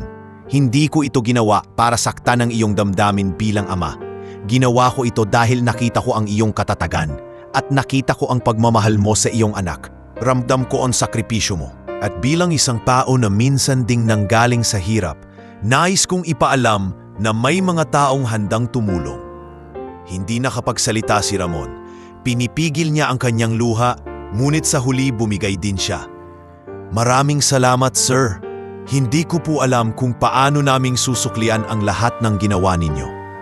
Ngumiti si Alejandro at tumingin kay Laika. "Hindi nyo kailangang suklian. Ang kailangan lang ay pagpatuloy ninyo ang pagmamahalan ninyo bilang pamilya. At sa iyo, Laika, huwag mong sayangin ang talento mo. Balang araw, dadalhin kanyan sa tagumpay." Umalingaw-ngaw ang palakpakan mula sa mga tao sa bulwagan. Hindi lamang sila humanga sa tinig ni Laika, kundi pati na rin sa kwento ng kanilang buhay na ngayon ay nabunyag. Sa gabing iyon, nagbago ang pananaw ni Ramon at Laika. Ang taong akala nila ay simpleng estranghero lamang ay isang bilyonaryong CEO na may kakayahang magbago ng kanilang kapalaran. Ngunit higit pa sa yaman, nakita nila sa kanya ang puso ng isang tao na marunong makaramdam at marunong magbahagi. Pag-uwi nila, tahimik na naglakad ang mag-ama pauwi sa kanilang barong-barong. Ngunit sa bawat hakbang, dama nila ang liwanag na dala ng bagong kaalaman. Hindi na sila nag-iisa sa laban. May isang taong handang sumuporta, hindi bilang tagapagligtas, kundi bilang isang kaibigan. "Papa," bulong ni Laika habang mahigpit na nakahawak sa kamay ng ama. "Parang nagsisimula na po yung mga pangarap natin." Mumiti si Ramon kahit may luha sa kanyang mga mata. "Oo anak, at simula ngayon, hindi na tayo titigil sa pangarap. Kasi alam ko, darating ang araw, makakamit natin ang lahat." Mula nang mabunyag ang katotohanan na si Alejandro Vergara pala ang lihim na tumulong sa kanila, hindi na naging pareho ang pananaw ng mag-ama sa kanilang hinaharap. Sa simula, nahirapan si Ramon tanggapin ang ideya. Bilang isang ama na buong buhay ay ipinaglalaban na mag-isa ang kanyang anak May halong hiya at takot siya na baka isipin ng iba na umaasa lamang siya sa tulong ng mayaman. Ngunit hindi rin niya maikakaila na malaki ang naitulong ni Alejandro, lalo na para kay Laika na ngayon ay mas may kumpiyansa sa sarili. Isang araw, ilang linggo matapos ang event kung saan inamin ni Alejandro ang kanyang mga ginawa, tumanggap si Ramon ng tawag mula sa opisina ng CEO. Ginoo, inaanyayahan kayo ni Mr. Vergara na dumalaw sa kanyang tanggapan. Huwag kayong mag-alala, hindi ito formal na business meeting. Nais lamang niya kayong makausap, sabi ng sekretarya. Kinabahan si Ramon. Hindi siya sanay sa ganitong mga bagay, ngunit alam niyang hindi niya matatanggi ang imbitasyon. Kaya kinabukasan, maaga siyang pumunta sa Makati. Suot ang pinakamaayos niyang polo at pantalon na mahigit 10 taon na niyang ginagamit sa tuwing may espesyal na okasyon. Pagpasok niya sa malaki at marangyang gusali ng Vergara Group, halos manginig siya sa kaba. Diyos ko, ganito pala ang mundo ng mga mayayaman, bulong niya habang nakatingala sa kisame na puno ng chandelier at mga mamahaling dekorasyon. Pinagdinginan siya ng ilang empleyado. Ngunit agad siyang inalalaya ng sekretarya papunta sa pinakamataas na palapag. Pagbukas ng pinto ng opisina, tumambad sa kanya si Alejandro. Nakaupo ngunit agad tumayo upang salubungin siya. Ramon, mabuti at nakarating ka. Maupo ka. Maraming salamat po sa paanyaya, sir. Sagot ni Ramon, nanginginig pa ang boses. Tumango si Alejandro at umupo rin. Hindi na ako magpapaligoy-ligoy pa. Ramon, nakita ko na kung gaano ka kasipag at kung paano mo pinapahalagahan ang iyong anak. At dahil doon, nais kong mag-alok sa iyo ng isang pagkakataon. Nanlaki ang mata ni Ramon. Pagkakataon po? Oo, nais kitang bigyan ng posisyon bilang foreman sa isa sa mga proyekto ng aking kumpanya. Alam kong may karanasan ka sa konstruksyon at naniniwala akong magagamit mo yun upang hindi lamang makatulong sa iyong anak, kundi maging inspirasyon din sa iba pang manggagawa. Hindi agad nakasagot si Ramon. Nakatingin lamang siya kay Alejandro, tila hindi makapaniwala sa kanyang narinig. Sir, baka po nagkakamali kayo. Hindi po ako nakapag-aral ng mataas. Karaniwan lang po ako. Baka po hindi ko kayanin. Mumiti si Alejandro at tumingin ng diretso sa kanya. Ramon, hindi ako naniniwala na ang edukasyon lang ang supatan ng kakayahan. Nakita ko na kung paano ka magtakumbaba, magsikap at magmahal.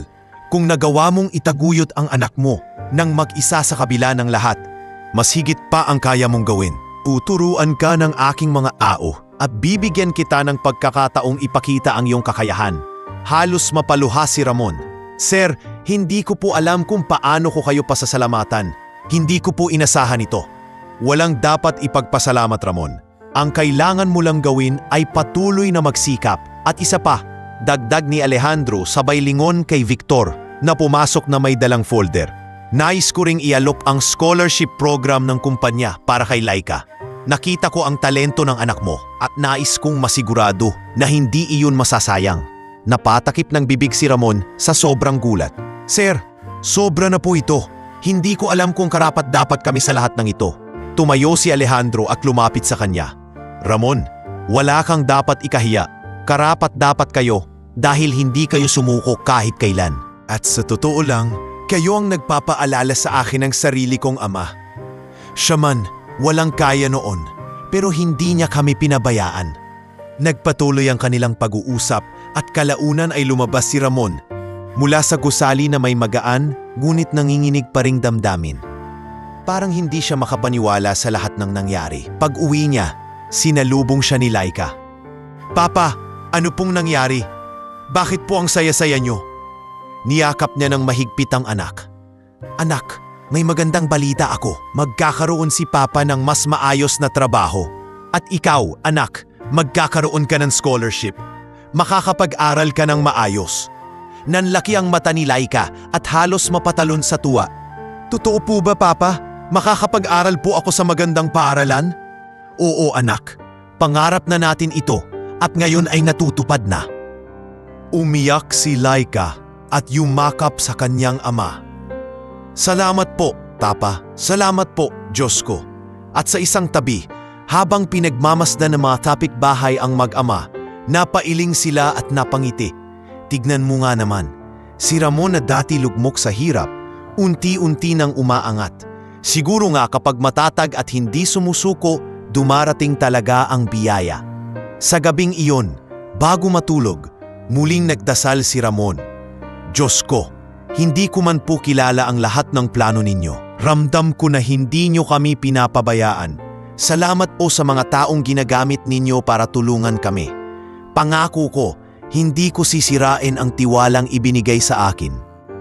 At doon, nagsimula ang panibagong yugto sa buhay ng mag-ama.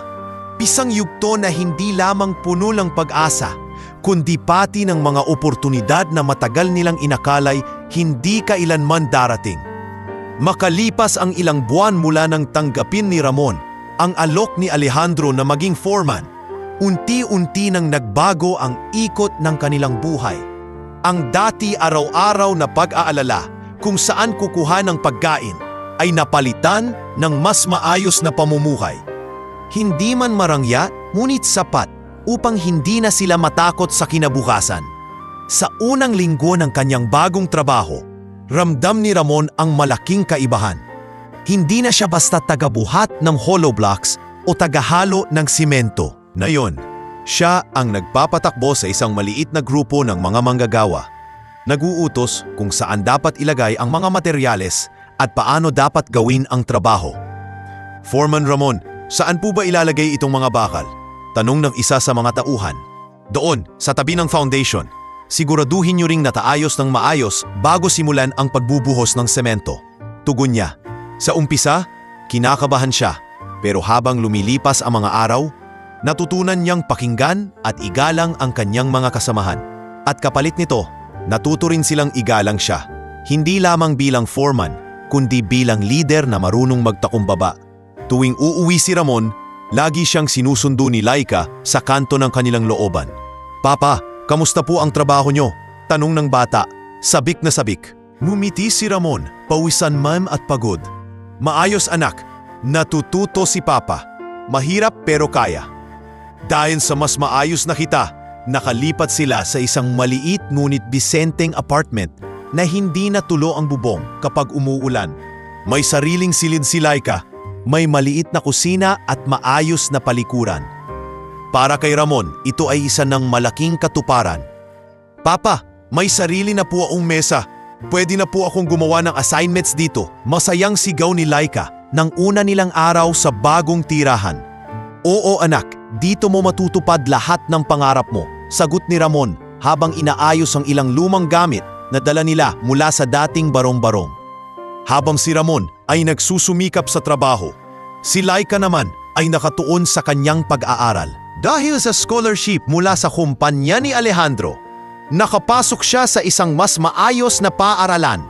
Dito, nakilala siya bilang masigasig na mag-aaral at nakakuha ng maraming kaibigan.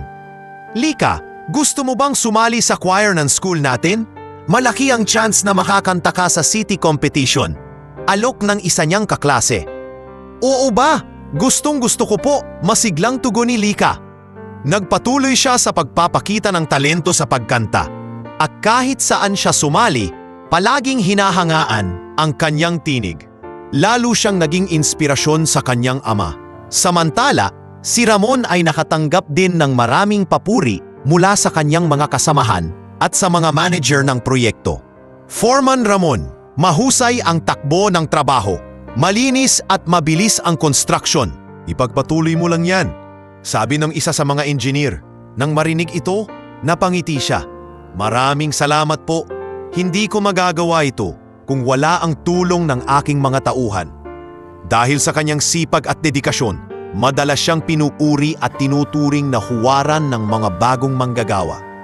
Kahit mas mataas na ang kanyang posisyon, hindi niya nakalimutan ang pinagmulan. Lagi siyang nakikisalamuha, tumutulong sa pagbuhat kapag kinakailangan at nagbibigay ng payo sa mga nangangailangan. Pare, ang swerte mo, ang bilis ng pag-asenso mo. Wika ni Lando isang gabi habang nagkakape sila. Umiling si Ramon at ngumiti. Hindi ito swerte lang, Lando. Biyaya ito. At kasabay ng biyaya, responsibilidad. dapat hindi nating kalimutan kung saan tayo nanggaling. Habang patuloy na umaangat ang kanilang buhay, hindi rin naiwasan ang mga hamon. May mga pagkakataong si Laika ay naiilang sa bagong paaralan, lalo na't may ilang kaklase siyang mayayaman at mapangmata. Bakit ganyan lang bag mo? Hindi ka pa nakatira sa subdivision? Minsang tanong ng isa. Ngumiti lamang si Laika at sagot niya, simple lang po kami, pero masaya. Sa halip na panghinaan ng loob, mas naging matatag si Laika. Alam niyang hindi siya nag-iisa. Nariyan ang kanyang ama at ang mga taong patuloy na sumusuporta sa kanila.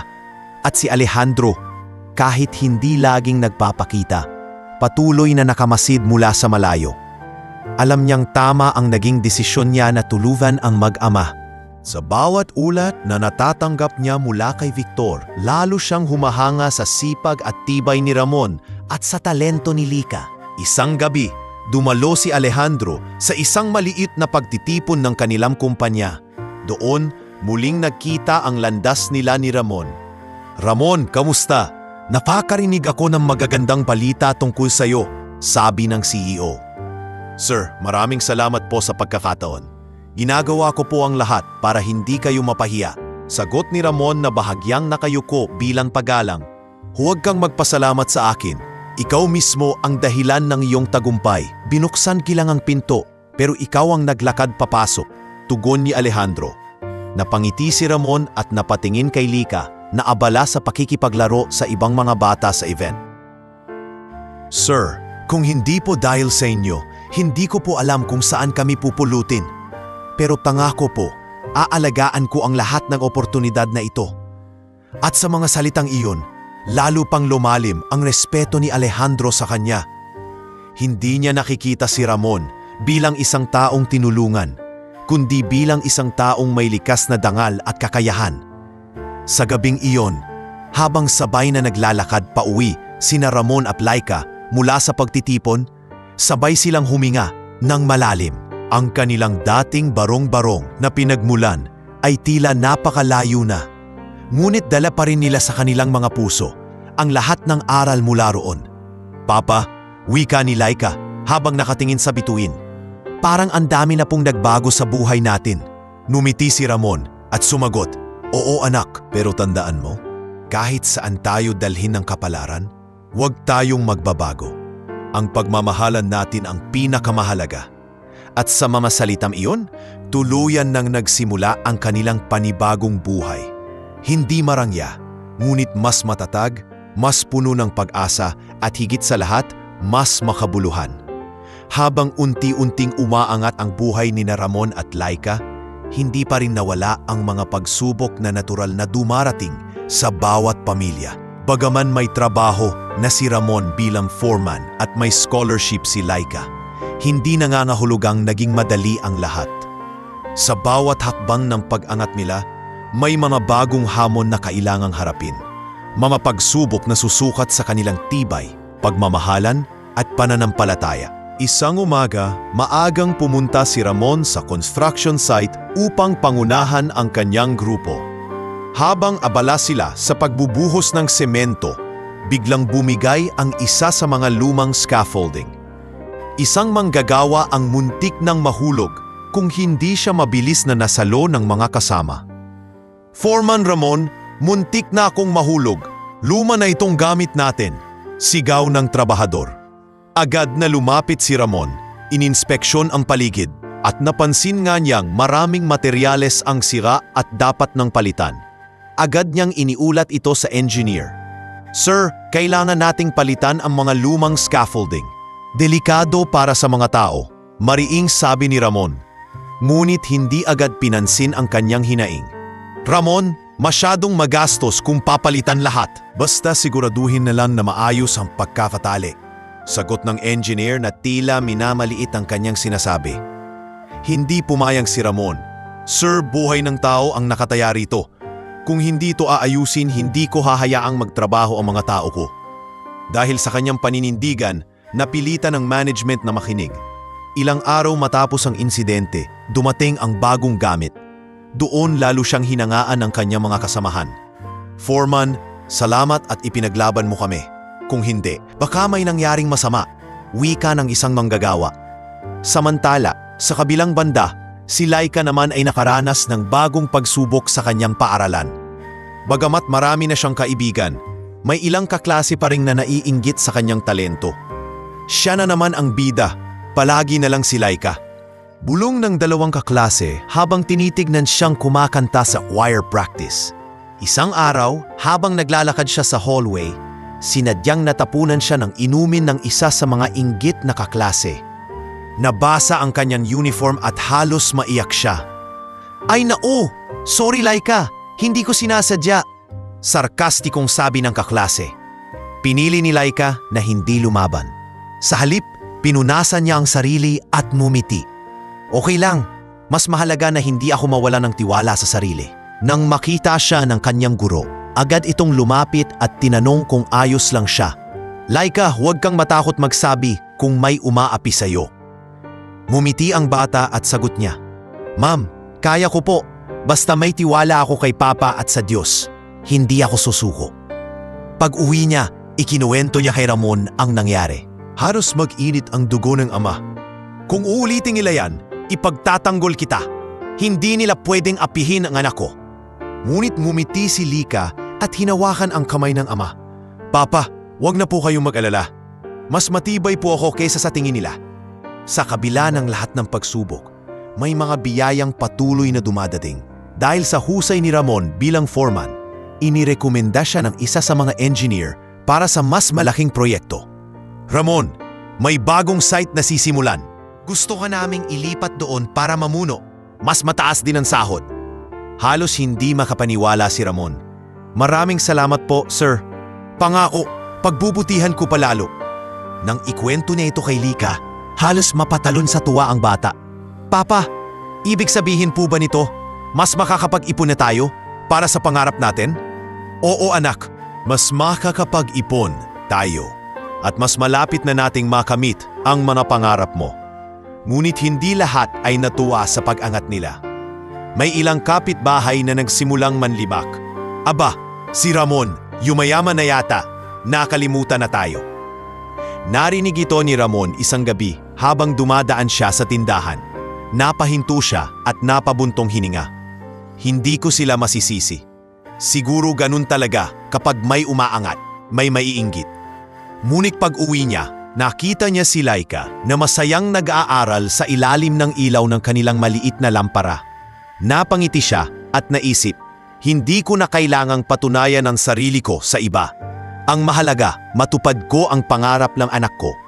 Samantala, si Alejandro ay patuloy na nakabantay mula sa malayo. Sa kanyang opisina, habang binabasa ang mga ulat ni Victor, napangiti siya. Magaling!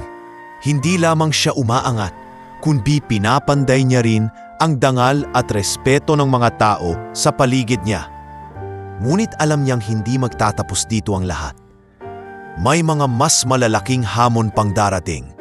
Isang gabi, tinanong ni Laika ang kanyang ama habang sabay silang kumakain ng hapunan.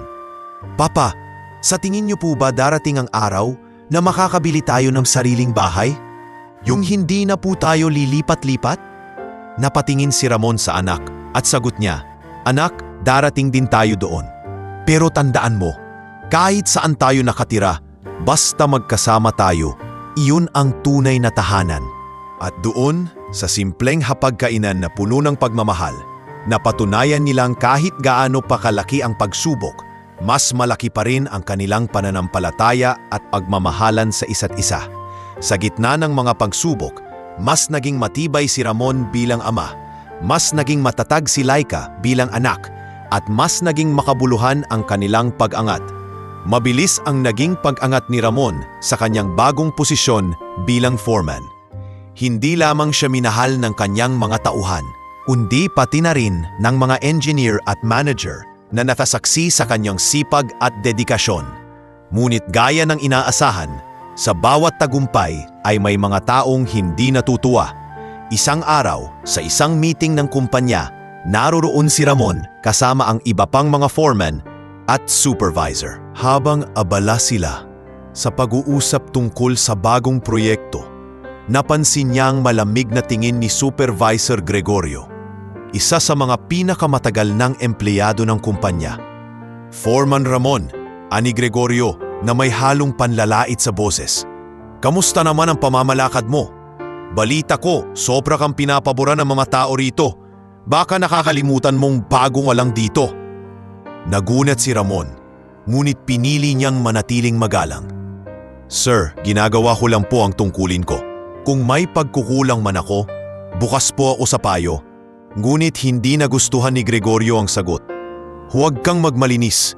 Alam naming kaya ka lang napasok dito ay dahil sa relasyon mo kay Mr. Vergara. Hindi ka naman talaga karapat-dapat. Nagbuluan ang iba pang tauhan. Ramdam nilang tensyon. Nanatiling kalmado si Ramon. Ngunit sa loob-loob niya'y nasaktan siya. Totoo bang iyon ang iniisip ng iba? Mula noon, sinimulan ni Gregorio ang kanyang plano.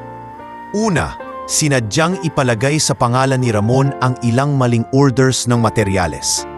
Dahil dito, nagkaroon ng shortage sa simento sa isang site. Ayan, kita nyo na? Hindi marunong mag-asikaso si Ramon. Bulong ng mga tauhan ni Gregorio. Ngunit mabilis na naresolba ni Ramon ang problema. Naghanap siya ng alternatibong supplier at sa parehong araw ay nakapagpatuloy ang trabaho. Salamat sa diskarte mo, Foreman, sabi ng engineer na namamahala. Kung hindi dahil sa iyo, naantala sana tayo. Hindi dito tumigil si Gregorio. Isang gabi, habang wala si Ramon, ipinatawag niya ang ilang trabahador at pinilit silang magsabi ng masama laban kay Ramon. Sabihin niyo na tamad siya, na hindi niya kayo inaasikaso. Kapag nagawa niyo iyon, may dagdag kayong allowance. Ngunit hindi pumayag ang karamihan. Sir, pasensya na po, pero hindi namin magagawa yon. Si Foreman Ramon ay mabait sa amin at patas. Hindi namin siya sisiraan. Dahil dito, lalong nainis si Gregorio. Sa susunod na linggo, sinadya niyang ipalusot na si Ramon ang nag-approve ng substandard na materyales. Nang makita ito ng management, agad siyang ipinatawag. Foreman Ramon, wika ng manager, may reklamo laban sa iyo. Ikaw daw ang pumirma sa delivery ng mahihinang materyales na muntik makasira sa proyekto. Nanlaki ang mata ni Ramon. Sir, hindi po totoo yan. Hindi ako pipirma sa bagay na makakasama sa proyekto at sa mga tao. May mali po dito. Ngunit nakapirma ang kanyang pangalan sa dokumento. Halos gumuho ang mundo niya.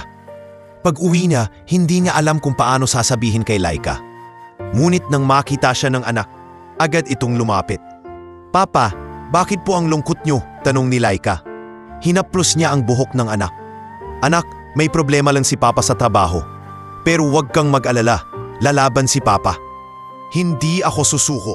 Kinabukasan, dumiretso si Ramon kay Alejandro. Sir, patawarin niyo po ako kung istorbo. Ngunit gusto kong ipaliwanag. Hindi po ako ang pumirma sa dokumentong iyon. May ibang tao pong gumagawa ng paraan para siraan ako. Tinitigan siya ni Alejandro. Kita ang determinasyon sa kanyang mga mata. Ramon, kilala kita.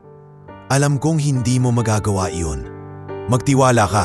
Aalamin natin ang totoo. Inutusan ni Alejandro si Victor na magsagawa ng investigasyon. Pagkalipas ng ilang araw, lumabas ang katotohanan. Sa pamamagitan ng CCTV footage at testimonya ng mga manggagawa, natuklasan nilang si Gregorio ang naglagay ng peking pirma ni Ramon. Agad na ipinatawag si Gregorio. Wala kang karapatang siraan ang isang taong marangal at nagsusumikap. Mariing sabi ni Alejandro. Simula ngayon, tanggal ka na sa kumpanya. Hindi ko kailanman papayagan ang ganitong klase ng kasamaan. Napayuo si Gregorio, hindi makapagsalita. Samantala, halos maiyak si Ramon sa tuwa at ginhawa. Sir, maraming salamat po. Hindi ko po alam kung paano ko mapapasalamatan ang tiwala ninyo. Numiti si Alejandro at tinapik siya sa balikat. Ramon, hindi mo kailangan magpasalamat. Pinatunayan mo na hindi ka basta-basta. Patuloy kang maging totoo sa sarili mo at mas lalo ka pang igagalang ng mga tao. Nang malaman ito ni Laika, niyakap niya ng mahigpit ang ama. Papa, sabi ko na po sa inyo, lalabas din ang patotohanan. Proud po ako sa inyo. At mula noon, mas lalo pang tumibay ang paninindigan ni Ramon. Alam niyang sa bawat tagumpay, may kontrabida. Ngunit alam din niyang sa bawat laban, basta't nasa panig ng katotohanan at kabutihan, laging mananaig ang tama. Mula nang malutas ang intriga na ginawa ni Gregorio, mas lalong nakilala si Ramon hindi lamang sa kumpanya, kundi maging sa komunidad nila. Ang balitang muntik siyang mawalan ng trabaho ngunit napawalang sala ay umabot sa maraming tao. Marami ang humanga sa kanyang paninindigan at sa paraan niya ng paglaban gamit ang katotohanan, hindi panlilin lang. Ngunit higit sa lahat, ang kanyang pinakamalaking gantimpala ay ang tingin sa kanya ng kanyang anak. Si Laika, na noon ay simpleng bata lamang na nangangarap ng destida, ngayon ay lumaking mas matatag at inspiradong makita ang tatag ng kanyang ama. Isang gabi habang magkasabay silang kumakain, nagsalita si Laika. "Papa, kahit anong mangyari, alam ko pong hindi nyo kami pababayaan. Lahat ng kaklase ko humahanga sa inyo. Lagi nilang sinasabi, ang tapang daw ng papa ko." Napangiti si Ramon at hinaplos ang ulo ng anak. "Anak, hindi ako matapang kung wala ka. Ikaw ang lakas ko. At ikaw ang dahilan kung bakit hindi ako sumusuko." Sa puntong iyon, napagtanto ni Laika na ang kanilang pamilya, kahit dalawa lang sila, ay buo at matatag. Hindi nila kailangan ng marangyang bahay o maraming ari-arian. Ang pagmamahal nila sa isa't isa ang nagsisilbing pundasyon na mas matibay pa kaysa semento. Samantala, sa eskwela ni Laika, patuloy siyang nakikilala bilang isang magaling na estudyante. Kahit may mga naiinggit pa rin sa kanya, mas marami ang humahanga. Isang araw, matapos ang choir practice, nilapitan siya ng isa sa mga kaklase niya. "Laika, alam mo, dati naiinggit ako sa'yo kasi parang palagi kang napapansin. Pero ngayon, naiintindihan ko na hindi lang talento ang meron ka. May tapang ka rin at kabaitan." Namula si Laika at ngumiti. "Salamat, pero hindi naman ako magaling sa lahat. Sinusubukan ko lang lagi kasi sabi ni Papa, kahit mahirap, huwag susuko." Naging inspirasyon siya hindi lang sa mga kaklase, kundi pati sa mga guro. Sa bawat pagkakataon, binabanggit nila ang kanyang pangalan bilang halimbawa ng isang estudyanteng hindi hadlang ang kahirapan para magtagumpay. Habang si Laika ay patuloy na umaangat sa larangan ng musika at pag-aaral, si Ramon naman ay lalo pang napalapit sa kanyang mga tauhan. Marami ang humahanga sa kanyang pamumuno na hindi mapangmata, kundi puno ng malasakit. Sa tuwing may manggagawang nahihirapan, siya ang unang tumutulong. "Foreman, bakit niyo po ginagawa yan? Dapat kami ang gumagawa, hindi kayo," sabi ng isang trabahador isang araw nang makita siyang nagbubuhat ng mabigat na kahon. Numiti si Ramon. "Pare-pareho lang tayo. Ako man ang foreman, isa pa rin akong manggagawa. Kung hindi tayo magtutulungan, hindi matatapos ang trabaho." Dahil sa kanyang ugali, lalo siyang minahal at nirerespeto ng kanyang mga kasama. At sa tuwing may problema, hindi sila natatakot lumapit sa kanya. Ngunit higit sa lahat, ang relasyon ng mag-ama ay mas lalo pang tumibay. Sa bawat pagsubok na dumaan, natutunan nilang mas lalo pang magtiwala sa isa't isa. Tuwing gabi, bago matulog, palaging magkasabay na nagdarasal sina Ramon at Lika. "Papa," tanong ni Lika minsang nakahiga sila, "sa tingin niyo po ba darating yung araw na makakabuo tayo ng mas malaking pamilya? Yung hindi lang tayong dalawa?" Napatigil si Ramon sa tanong ng anak. "Anak, kahit tayong dalawa lang, buo na ang pamilya natin. Pero kung loloobin ng Diyos na madagdagan pa, tatanggapin natin ng buong puso. Ang mahalaga, hindi tayo nag-iiwanan." Ngumiti si Laika at niyakap ang ama. "Para sa akin, sapat na po kayo, Papa. Kahit sino ang kaibigan ko, kahit ano pang sabihin nila, kayo lang ang superhero ko." Hindi napigilan ni Ramon ang mapaluha. Hindi niya akalain na mula sa isang batang umiiyak dahil sa bestidang hindi niya mabili, ngayon ay lumaki itong matatag at puno ng pag-asa. At para sa kanya, iyon na ang pinakamalaking tagumpay. Samantala, si Alejandro ay patuloy na nakamasid. Hindi na siya palaging lumalapit. Ngunit sa mga pagkakataong nakikita niya ang mag-ama, alam niyang tama ang naging desisyon niyang tulungan sila. Sa isang pag-uusap nila ni Victor, sinabi niya, "Alam mo, Victor, si Ramon at Laika, sila ang patunay na hindi lahat ng tulong ay nasasayang. May mga taong marunong pahalagahan ang bawat pagkakataon at nakikita ko sa kanila, lalo na kay Ramon, na balang araw hindi lang siya basta manggagawa. Pwede siyang maging inspirasyon ng mas marami. Dahil dito, nagkaroon ng plano si Alejandro na mas palawakin pa ang tulong niya hindi lamang sa mag-ama, kundi sa iba pang manggagawa at estudyanteng nangangailangan. Nakita niya sa mag-ama ang larawan ng sipag, pagmamahal at pananampalataya na dapat tularan ng marami. Ngunit para kina Ramon at Laika, sapat na alam nilang buo sila bilang pamilya. Hindi na sila natitinag ng mga chismis, hindi na sila natitinag ng intriga. Natutunan nilang ang tunay na kaligayahan ay hindi nauuha sa pera, kundi sa tibay ng samahan at pagmamahal.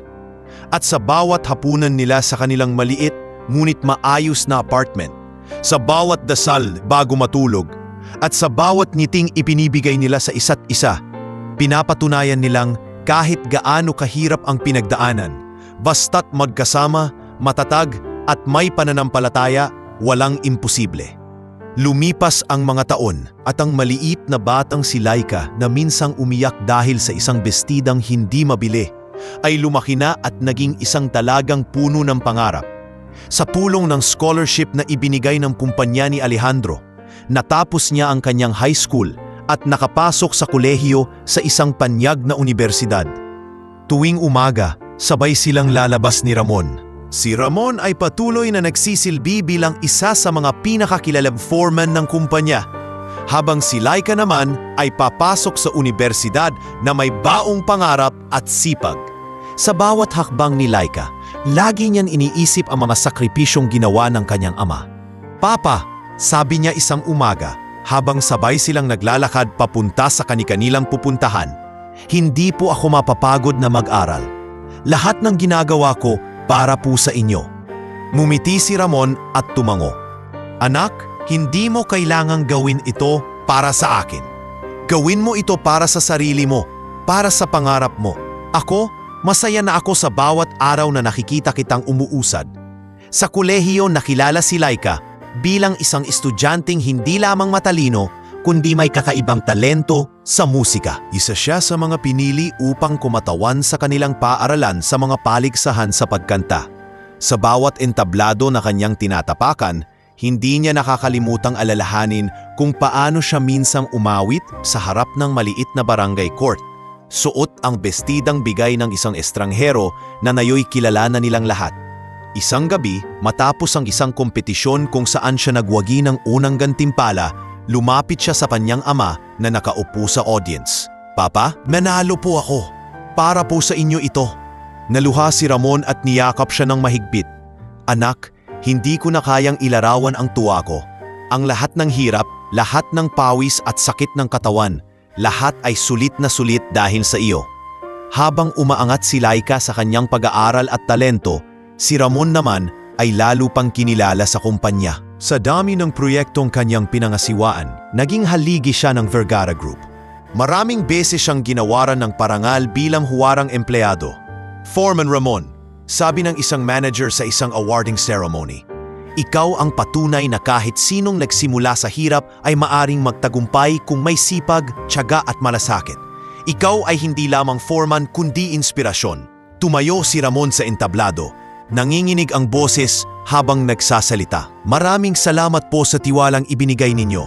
Ngunit ang lahat ng ito ay hindi ko magagawa kung wala ang aking anak. Siya ang dahilan kung bakit ako nagpursige. Ang bawat pagpawis ko sa init ng araw, bawat sakripisyo, lahat iyon ay para sa kanya." Sa audience, nakita niya si Laika na nakatingin sa kanya, luhaan ngunit nakangiti. Sa sandaling iyon, alam nilang pareho na ang lahat ng pinaghirapan nila ay nagbubunga na. Makalipas ang ilang taon pa, natapos ni Laika ang kanyang kolehiyo bilang iskolar ng Vergara Group. Naging isa siyang dalubhasa sa larangan ng musika at nakilala sa mga patimpalak sa loob at labas ng bansa. Hindi siya naging tanyag na artista, ngunit nakilala siya bilang isang guro at mentor sa larangan ng musika. Nagtuturo sa mga batang may pangarap ding umawit. Isang araw ng kanyang pagtatapos, napuno ng tao ang malaking auditorium. Naroon si Ramon, nakasuot ng maayos na polo at pantalon, ngunit halatang nangingilid ang luha sa tuwa. Naroon din si Alejandro, nataupo sa unahan bilang espesyal na panauhin. Ngayon, sabi ng Dean habang inaawit ang pangalan ng mga magtatapos, narito si Laika Santos, magna cum laude ng kursong musika. Tumayo si Laika, suot ang kanyang toga at tinanggap ang diploma. Pagbaba niya sa entablado, agad siyang lumapit sa kanyang ama at ibinigay ito. Papa, para po sa inyo ito. Ito ang bunga ng lahat ng sakripisyo ninyo. Niyakap siya ni Ramon ng mahigpit, halos hindi makahinga sa emosyon. Anak, hindi ko na alam kung paano ko ipapaliwanag ang tuwa ko. Kung nandito ang nanay mo, sigurado akong mas proud siya kaysa sa akin. Lumapit si Alejandro at ngumiti sa mag-ama. Laika, Ramon, natutuwa ako sa inyong dalawa. Hindi ako nagkamali nang makita ko kayo noon. Ang lahat ng tulong na ibinigay ko, hindi na sayang. At ngayon kayo na mismo ang inspirasyon ng iba. Sa gabing iyon, nagkaroon ng maliit na salo-salo. Naroon ang ilang kamag-anak, mga kaibigan, at mga dating kapitbahay na minsang nanlibak sa kanila. Ngunit ngayon, sila'y humahanga na. Ramon, saludo kami sa iyo. Hindi madali ang pinagdaanan ninyo, pero tingnan mo namang ngayon, ang bunga ng iyong sakripisyo, sabi ng isa. Ngumiti lamang si Ramon. Hindi ko ito nagawa mag-isa. Lahat ng ito ay dahil sa Diyos, kay Laika at sa mga taong naniwala sa amin. Pat sa pagtatapos ng gabi, habang nakaupo sila sa isang sulok, nag-usap ang mag-ama. Papa, sabi ni Laika, ngayon ko lang lubos na naintindihan ang lahat ng ginawa ninyo. Ang bawat butil ng pawis nyo, ang bawat gabing nag-aalala kayo kung paano tayo kakain kinabukasan. Lahat po iyon, naging dahilan kung bakit nandito ako ngayon. Pangako po, hindi ko sasayangin ang lahat ng yon.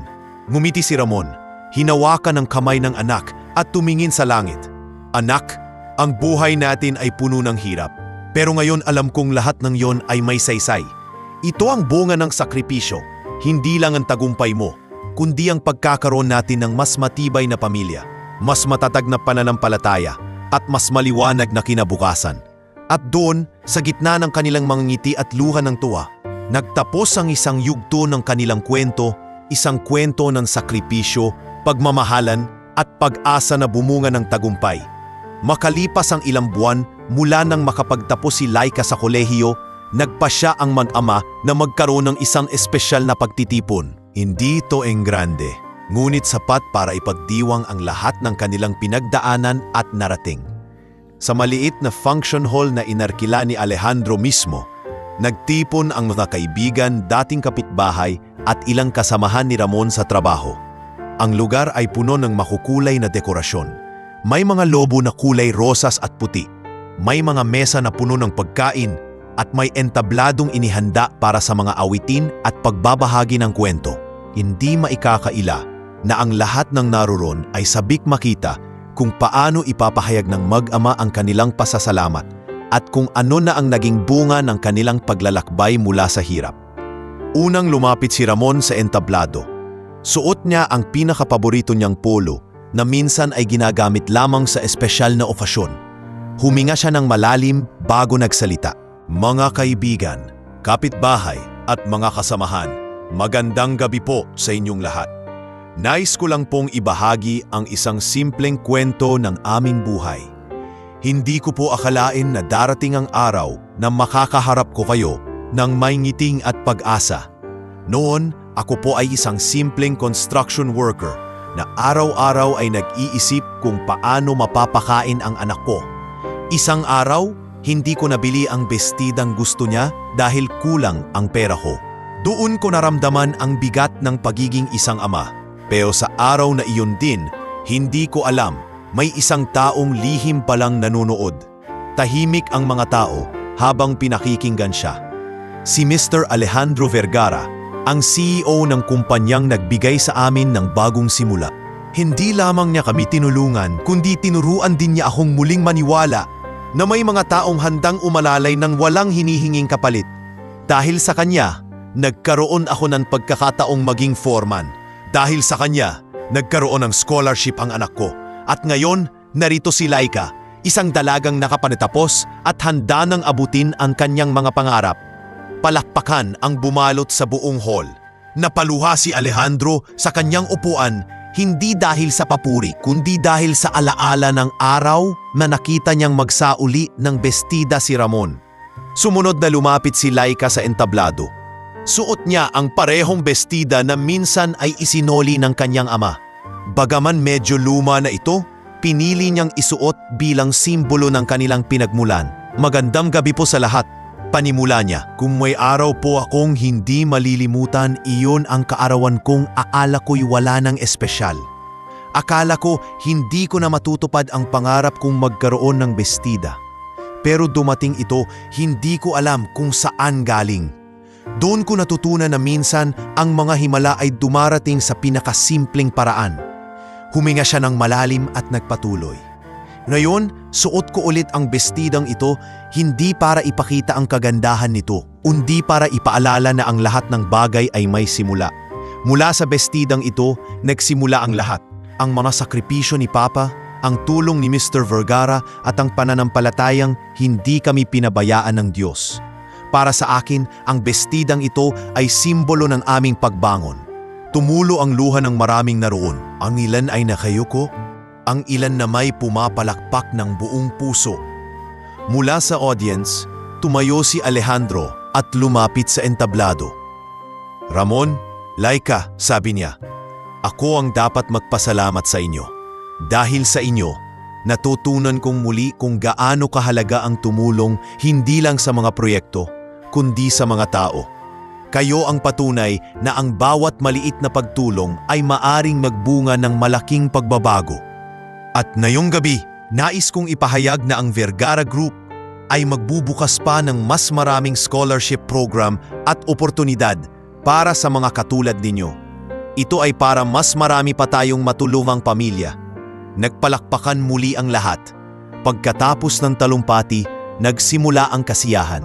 May mga awit, may sayawan, at may mga larawang kinunan para maging alaala ng kanilang tagumpay. Si Laika ay umawit ng isang kanta na inaalay niya sa kanyang ama. Papa, para sa inyo ito.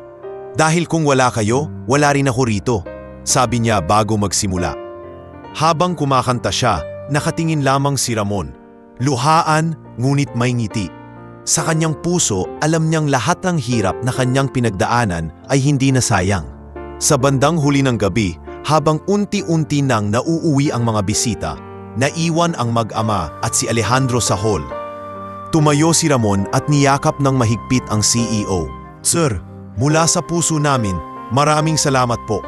Hindi namin kailanmang malilimutan ang lahat ng ginawa ninyo. Ngumiti si Alejandro.